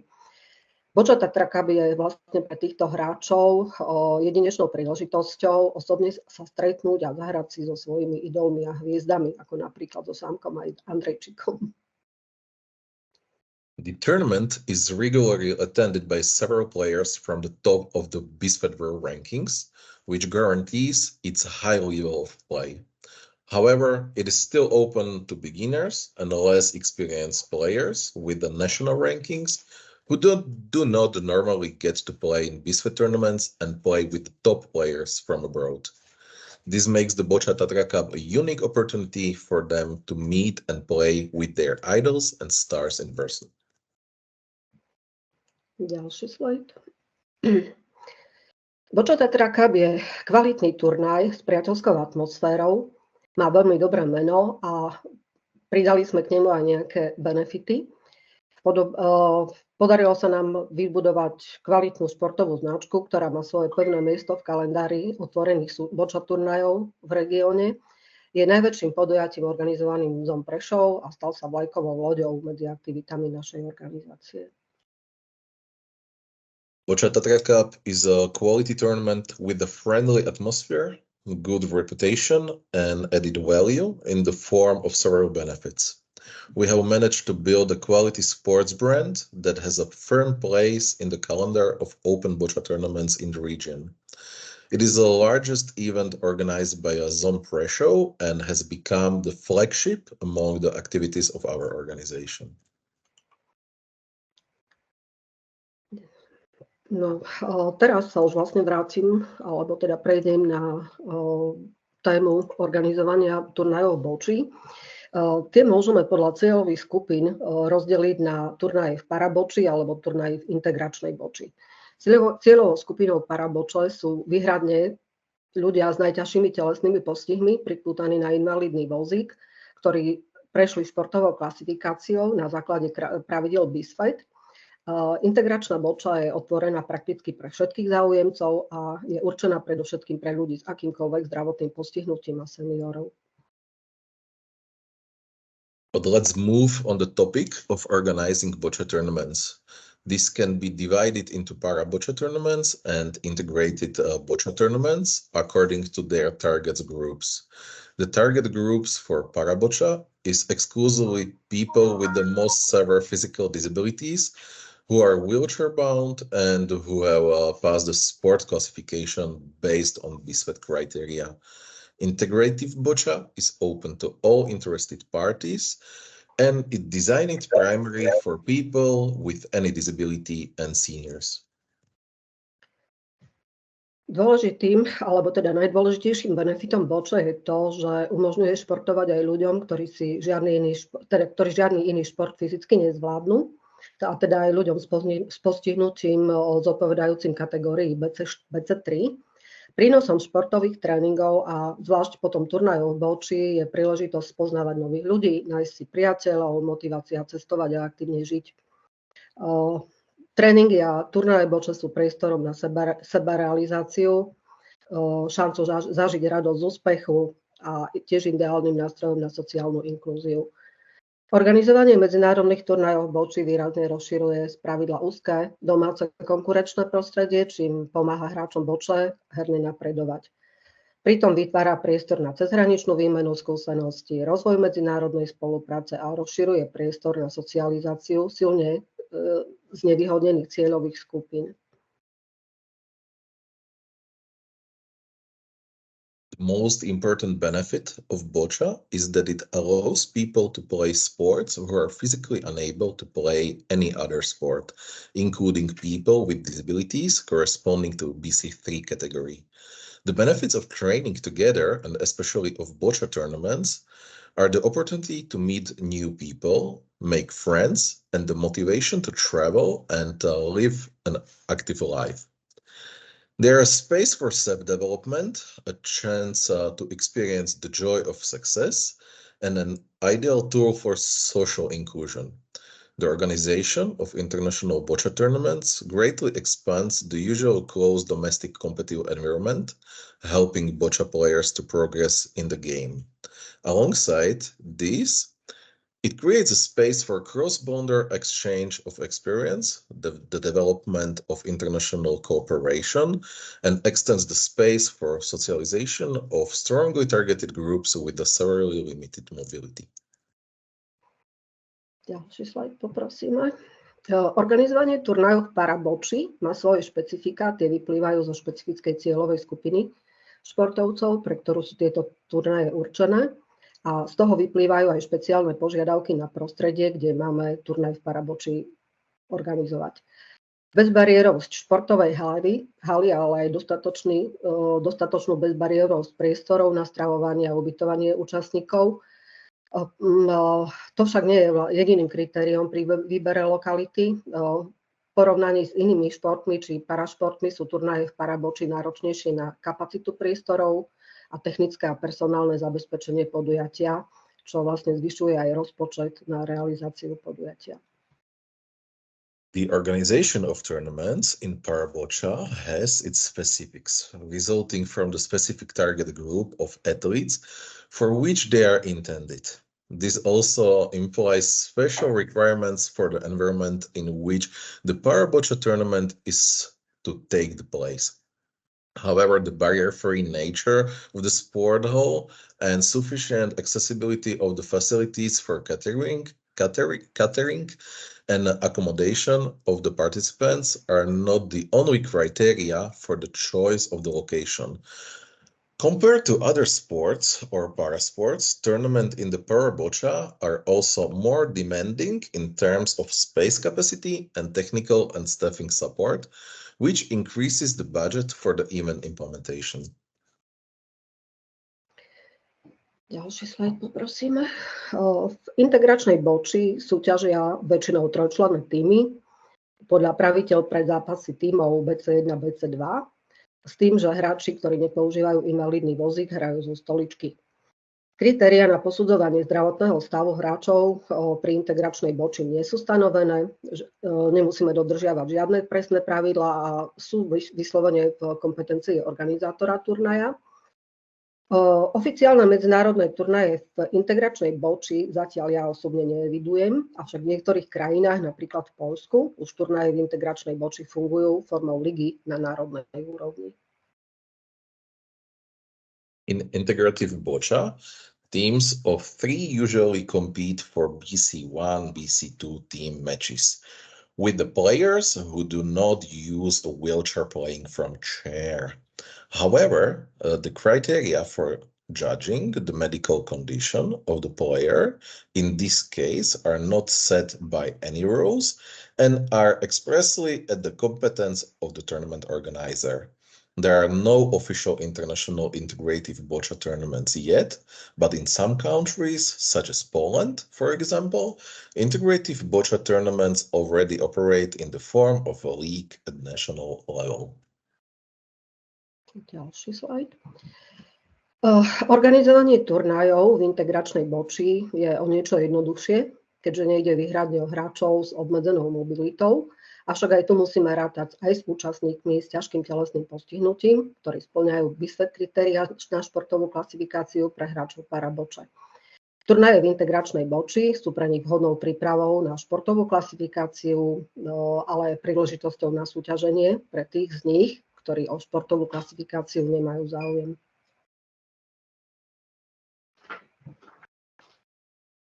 Organizing tournaments in integrative boccia is a bit easier as it is not exclusively for players with a limited mobility. However, here we also have the count on participants with several physical disabilities who meet the BISFET or World Boccia Sport Classification criteria for para-boccia players.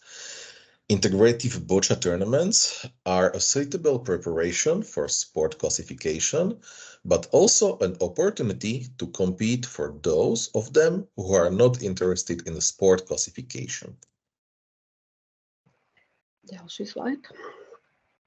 Pri organizovaní turnajov bocci sa riadime všeobecnými pravidlami a štandardnými postupmi pre organizovanie športových podujatí, o ktorých už rozprával Vojta a Kamča.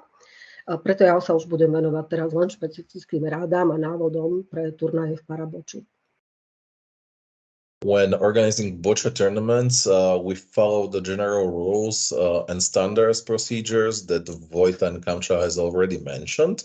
Therefore, I will only deal with specific advice and instructions. Poprosíme ďalší slajd. No, čím začať? Takže jednoznačne by sme mali začať, pokiaľ sa rozhodneme zorganizovať turnaj v bocci, projektovým zámerom. To znamená, že musíme si dôkladne premyslieť poslanie celého podujatia, komu má byť to podujatie určené, aké sú naše ciele a komu ako tým podujatím chceme pomôcť. Zámerne používam výraz podujatie, nie turnaj, keďže turnaj v parabocci alebo aj v integračnej bocci môžeme doplniť o ďalšie sprievodné aktivity, ktoré ten turnaj obohatia a pridajú mu nejaké ďalšie hodnoty a benefity. Tieto nám potom môžu pomôcť napríklad pri nábore účastníkov a tiež nám zvýšia šancu získať grant. Projektový zámer je zároveň hlavným kritériom pri voľbe typu turnaja. To znamená, musíme sa rozhodnúť, či pôjde o turnaj v parabocci, v integračnej bocci, prípadne o ich kombináciu, vlastne presne na základe toho projektového zámeru. Potom nasleduje výber konkrétnych cieľových skupín, súťažných kategórií a tiež rozhodnutie o tom, či pri turnaju pridáme nejaký sprievodný program. If you will ask where to start, the answer is definitely with the project plan. This means thinking carefully about the mission of the whole event, who it should be for, what our goals are, and who and how we want to help with the event. I purposely use the term event, not tournament, as we can complement the boccia tournament with the accompanying activities that will add value to it. This will help us recruiting participants and increase the chances of getting a grant. The project plan is also the main criteria for choosing the type of tournament, whether it will be a para-boccia tournament, an integrative boccia tournament, or a combination of those two. This is followed by the selection of the specific target groups and competition categories, and also the decision of the accompanying program. Ďalší slajd poprosím. Vhodným sprievodným programom, ktorý vlastne môže náš turnaj zatraktívniť a uľahčiť nám dosiahnutie vytýčených cieľov. Medzi takéto vhodné aktivity aj z hľadiska posudovania žiadosti o grant patria napríklad aktivity zamerané na rozvoj bocce, zvýšenie hernej úrovne hráčov, rozvoj spolupráce, výmeny skúseností alebo aktivity na socializáciu a sociálnu inklúziu z nevyhodnených skupín. A môžu mať napríklad formu workshopov, seminárov, prezentácií, príležitosti na aktívne trávenie voľného času, spoznávanie regiónu, relax a stretávanie sa účastníkov. A suitable accompanying program can make our tournament more attractive and make it easier for us to achieve our goals. Suitable activities, also from the point of view of assessing the grant application, include, for example, activities aimed at the development of boccia, increasing the level of the players, developing cooperation, exchanging experiences, or socializing and social inclusion of disadvantaged groups. This can take the form of workshops, seminars, presentations, opportunities for active leisures, exploring the region, relaxation, and also socializing. Ďalší slajd. Pri organizovaní turnaja, teda alebo akéhokoľvek športového podujatia, predovšetkým turnaja v Boči, je veľmi dôležitý aj výber termínu. Tu si musíme uvedomiť, že na prípravu väčších turnajov budeme potrebovať minimálne pol roka. V prípade podávania žiadosti o grant to dokonca môže byť celý rok. Tiež by sme sa v rámci našich možností mali vyhnúť kolízii termínu s iným turnajom, ktorý je určený pre rovnakú cieľovú skupinu hráčov. Inak by sme mohli mať problém s obsadením turnaja hráčmi a prípadne aj s certifikovaným personálom. Predovšetkým vtedy, ak náš turnaj ešte nemá tradíciu a organizujeme ho prvýkrát. The choice of the date is also important. Here we have to be aware that we will need at least half of a year to prepare for larger tournaments. And in the case of grant application, it can be a whole year. We should also, as far as possible, avoid clashes with other tournaments for the same target group of players. Let's say, for example, World Boccia tournaments. Otherwise, we may have a problem with staffing the tournament with the players and perhaps even certified staff, especially if our tournament is not traditional and we are organizing it for the first time. Ďalší slajd. Pri výbere lokality, kde chceme to podujatie alebo turnaj vlastne realizovať, musíme zohľadniť aj stravovanie a ubytovanie a posúdiť ich bezbariérovosť, dostatočnú kapacitu, primeranú veľkosť a tiež dostupnosť športovej haly. Predovšetkým v prípade turnajov v Paraboči musíme rátať s tým, že celkový počet účastníkov, vrátane personálu je minimálne 3-krát taký, aký je počet súťažiacich hráčov. Keďže žiadny hráč Paraboče sa na turnaji nezaobíde bez osobného doprovodu. Tiež je málo pravdepodobné, že alebo úplne nemožné zabezpečiť ideálne podmienky na ubytovanie pre úplne všetkých hráčov. Ak je na niektoré špeciálne, až teda s výnimkou niektorých špeciálnych zariadení, sa totiž taký veľký počet účastníkov na invalidnom vozíku na žiadnu kapacitu, teda na Slovensku, nevmestí. V žiadnom hoteli s toľkým počtom účastníkov na vozíkoch nerátajú. Preto aj pri čo najväčšej snahe organizačného tímu poskytnúť každému účastníkovi maximálny komfort, vždy sa musíme zmieriť s nejakým kompromisom a tiež rátať s pochopením účastníkov. Výberom zaujímavej lokality a prípadne jej ďalšími benefitmi však môžeme tieto nevýhody čiastočne účastníkom vykompenzovať. So when we are selecting the location, catering and accommodation, we will take into account the appropriate size and accessibility of the sport hall in addition to assessing their accessibility and capacity.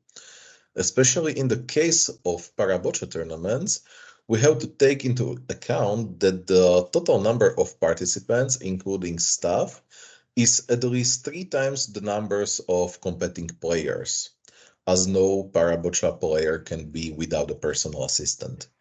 It is also unlikely, if not impossible, to provide ideal accommodation conditions for absolutely all players. In fact, apart from some special facilities, the accommodation facilities do not take into account such a large number of participants in wheelchairs. Therefore, even with the best efforts of the organizing team to provide every participant with the maximum comfort, we always have to take compromises and count on the understanding of the participants. However, we can partially compensate them for this by choosing an interesting location and possibly offering other benefits for them. Nevidím tamtú prezentáciu, sme teraz na tom slajde, kde je hotel. Takže konkrétne v prípade turnaja Boccia Tatra Cup sme sadili na Jánsku dolinu v Liptovskom Jáne a Alexandra Wellness Hotel, ktorého súčasťou je aj dostatočne veľká športová hala.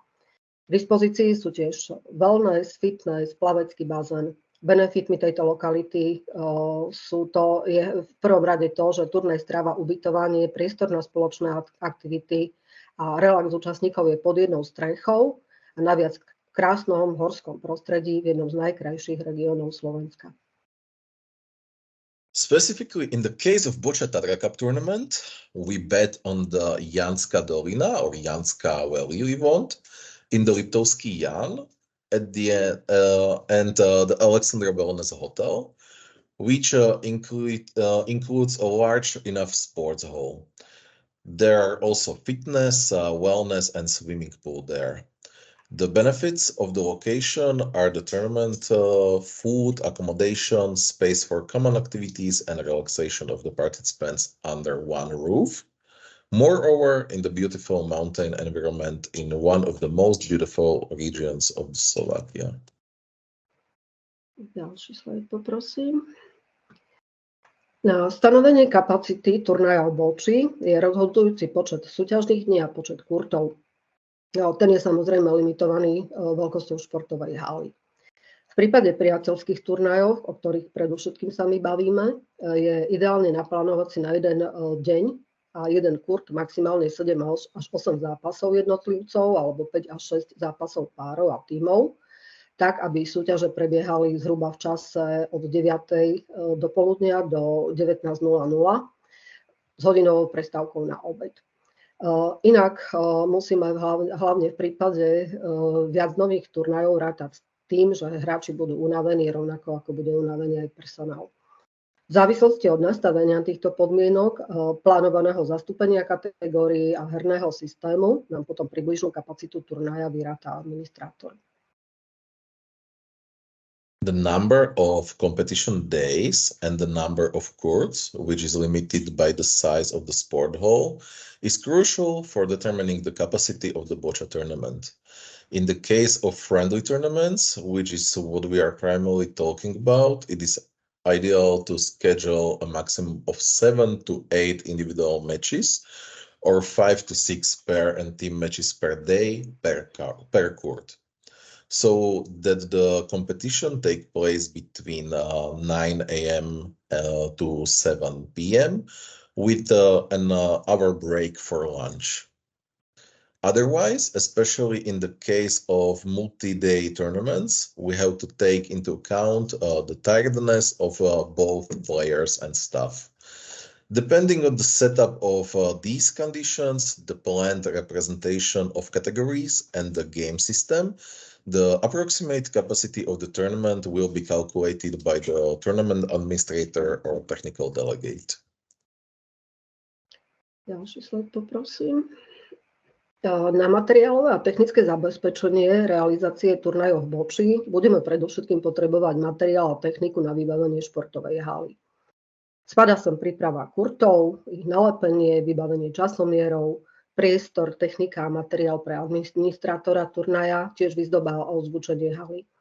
Na nalepenie kurtov používame klasické plastové lepiace pásky v šírkach zhruba 5 až 2 cm, ktoré si môžeme nechať napríklad potlačiť logom organizátora, alebo si ich zabezpečíme z klasického obchodu. Na nalepenie jedného kurtu budeme potrebovať približne 50 metrov širšej a 20 metrov užšej pásky vrátane rezervy.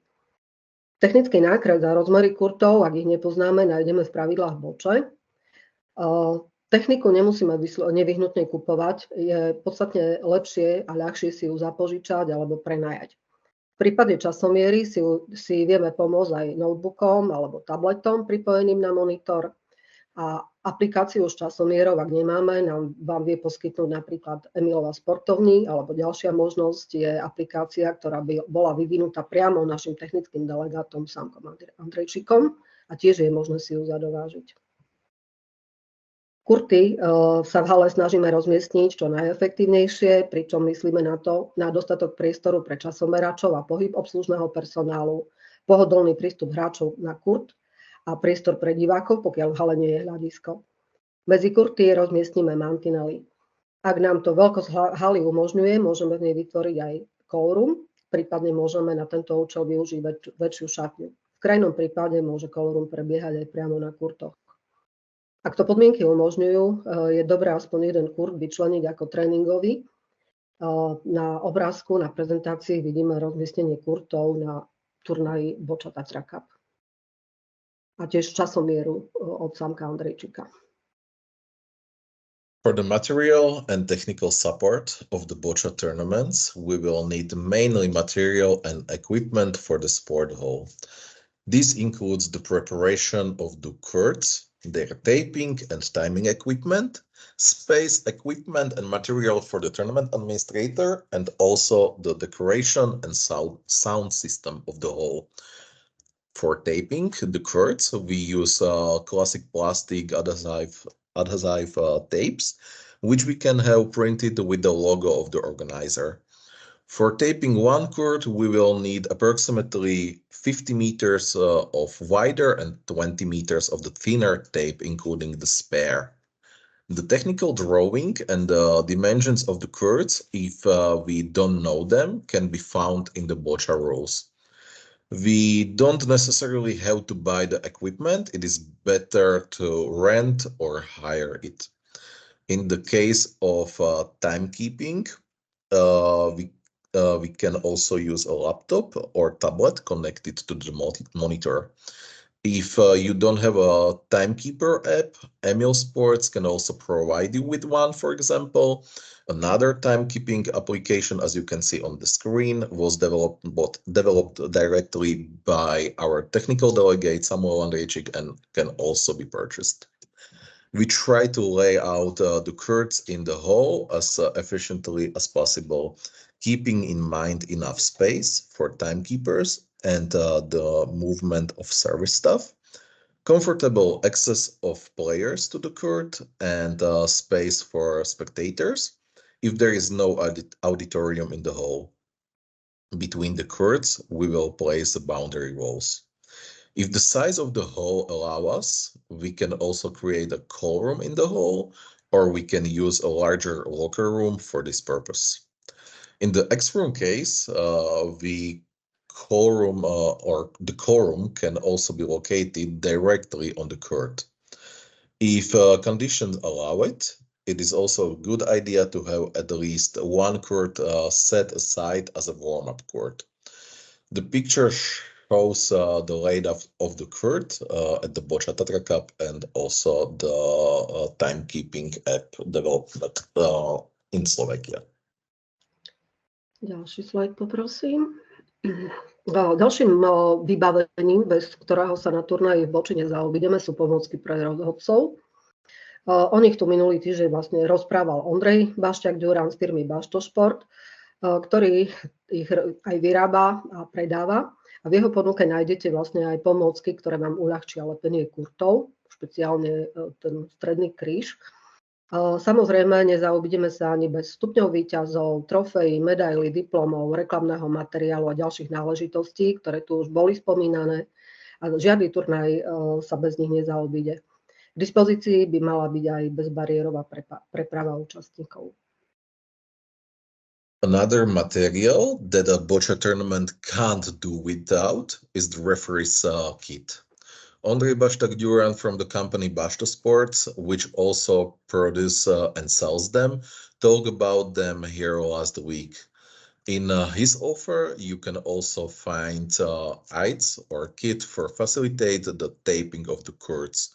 Of course, we will not be without podiums, trophies, medals, diplomas, promotional material, and other items that have already been mentioned here, and no tournament can do without them. There should also be virtually accessible transport for participants. Ďalší slajd poprosíme. V prípade personálneho zabezpečenia sa turnaje v Boči líšia od iných športových podujatí len počtom a zložením obslužného personálu, a to odborného aj dobrovoľníkov počas samotnej realizácie turnaja. Všetky ostatné nároky na samotný organizačný tím, ktorý podujatie pripravuje, propaguje a dohliada na jeho priebeh, sa ničím nelíšia od iných športových podujatí. Zloženie a počet členov prípravného tímu a technického personálu či dobrovoľníkov je vždy na možnostiach a zvážení organizátora a určite závisí aj od veľkosti a významu turnaja. Na personálne zabezpečenie bezproblémového priebehu samotného turnaja bočí však budeme potrebovať administratora turnaja a aj tým certifikovaných rozhodcov a zacvičených dobrovoľníkov, časomeračov, a to tiež v závislosti od počtu súťažných kurtov. In the case of staffing, boccia tournaments are different from other sporting events only in the number and composition of service staff, both professional and volunteer during the actual tournament. All other requirements on the organizing team itself, which prepares, promotes, and supervises the event, are no different from other sporting events. The composition and number of members of the preparation team and technical staff or volunteers is always at the organizer's ability and consideration, and certainly depends on the size and importance of the tournament. However, in addition to the technical delegate, we will also need a team of certified referees and trained volunteers, timekeepers, to staff a smooth running boccia tournament depending on the number of competition courts. Ďalší slajd poprosíme. Oficiálny kľúč na počet rozhodcov v prípade národných a priateľských turnajov bočí je počet súťažných kurtov krát 2 plus 1 hlavný rozhodca. Ide o situáciu, keď každý zápas rozhoduje jeden kurtový rozhodca. Rozhodcovia by sa počas turnaja mali na kurtoch striedať. Pri zápasoch párov a tímov a na dôležitejších turnajoch je však vhodné mať aj čiarového rozhodcu. Ak sa rozhodneme aj pre tých čiarových rozhodcov, tak ako sme to mali my na poslednom ročníku Boccia Tatra Cup, musíme počet rozhodcov zvýšiť. V každom prípade sme ich pred rokom mali pri 6 kurtoch, teda pri 6 kurtov až 19 a v tomto ročníku rátame až 20 rozhodcami, keďže plánujeme turnaj otvoriť aj pre hráčov kategórie BC5 a súťaž integračných tímov, čím sa zvýši počet súťažných dní zo súčasných 4 na 5. Slnko, môžeš? The official key for the number of referees for national and friendly boccia tournaments is the number of competition courts multiplied by 2, plus we also need at least one head referee. This is a situation where each match is refereed by one court referee. The referees should rotate on the courts. However, for pairs and team matches and important tournaments, it is advisable to have a line referee, also known as a liner. If we also decide to have line referees, as we did at the last Boccia Tatra Cup, we need to increase the number of referees. In our case, we had up to 19 of them a year ago with the 6 possible courts. And for this edition, we are counting on up to 20, as we are planning to open the tournament also for BC5 category players and the competition of integration teams, which will increase the number of competition days from the current 4 to 5. Ďalší slajd poprosím. Jednou z najdôležitejších úloh pri organizovaní podujatí je zabezpečiť ich financovanie. V prípade športových podujatí, teda aj v prípade turnajov v boči, hráči bežne platia tzv. Štartovné, ktoré slúži na pokrytie aspoň časti nevyhnutných nákladov organizátora, súvisiacich priamo s organizovaním turnaja. Možnostiam financovania športových podujatí bude podrobne venovaný nasledujúci webinár, takže ja preto skúsim zhrnúť aspoň najdôležitejšie položky v rozpočte, špeciálne v rozpočte turnajov v boči. Pomôžem si pritom rozpočtom aktuálneho pripravovaného ročníka Boccia Tatra Cup 2024, ktorého najdôležitejšie položky vidíte v prezentácii. Nevyhnutné náklady na pripravovaný ročník činia viac ako 40 000 eur. Sú to čisté náklady na personál a časomeračov. All right, so one of the most important tasks in organizing event is to secure funding for them. In the case of sporting events, including boccia tournaments, players normally pay an entry fee to cover at least part of the organizer's necessary expenses related to the organization of the tournament. The following webinar will discuss in detail the possibilities of financing sport events. I will therefore try to summarize at least the most important items in the budget of boccia tournament. I will help myself with the budget of the currently prepared Boccia Tatra Cup, the most important items of which you can see in the presentation. The necessary costs for the upcoming edition amount to more than 40,000 euros.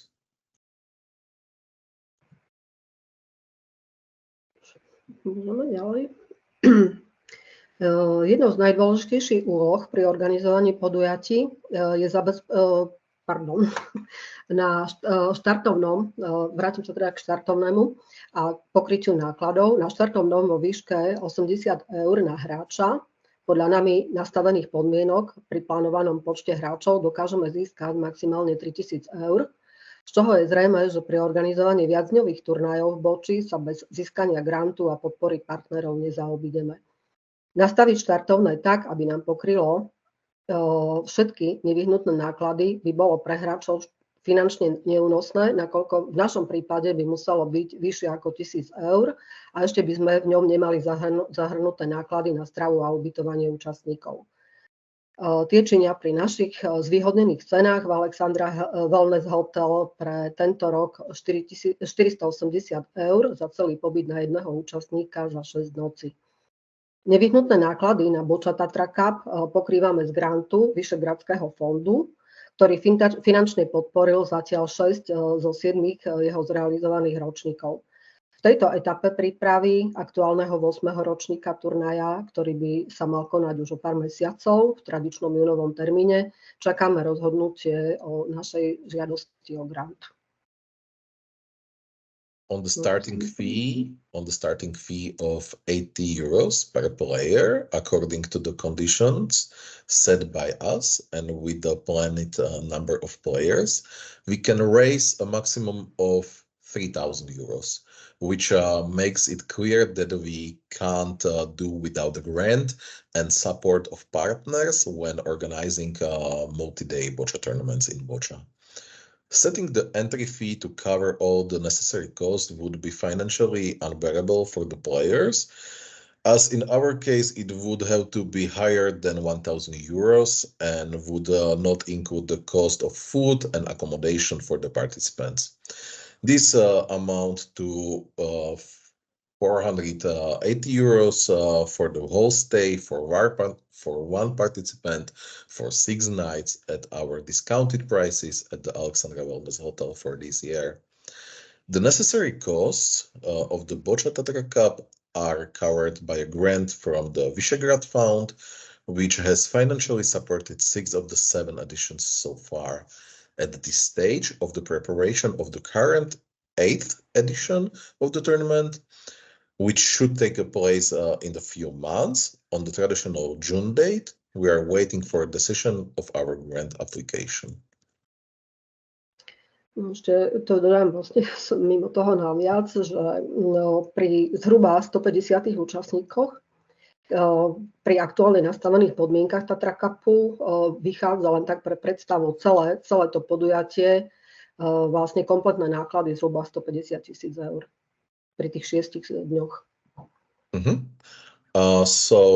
Just to make it clear, within 150 participants this year, our price what we need to pay is approximately within 150,000 euros per those 6 days of the competition.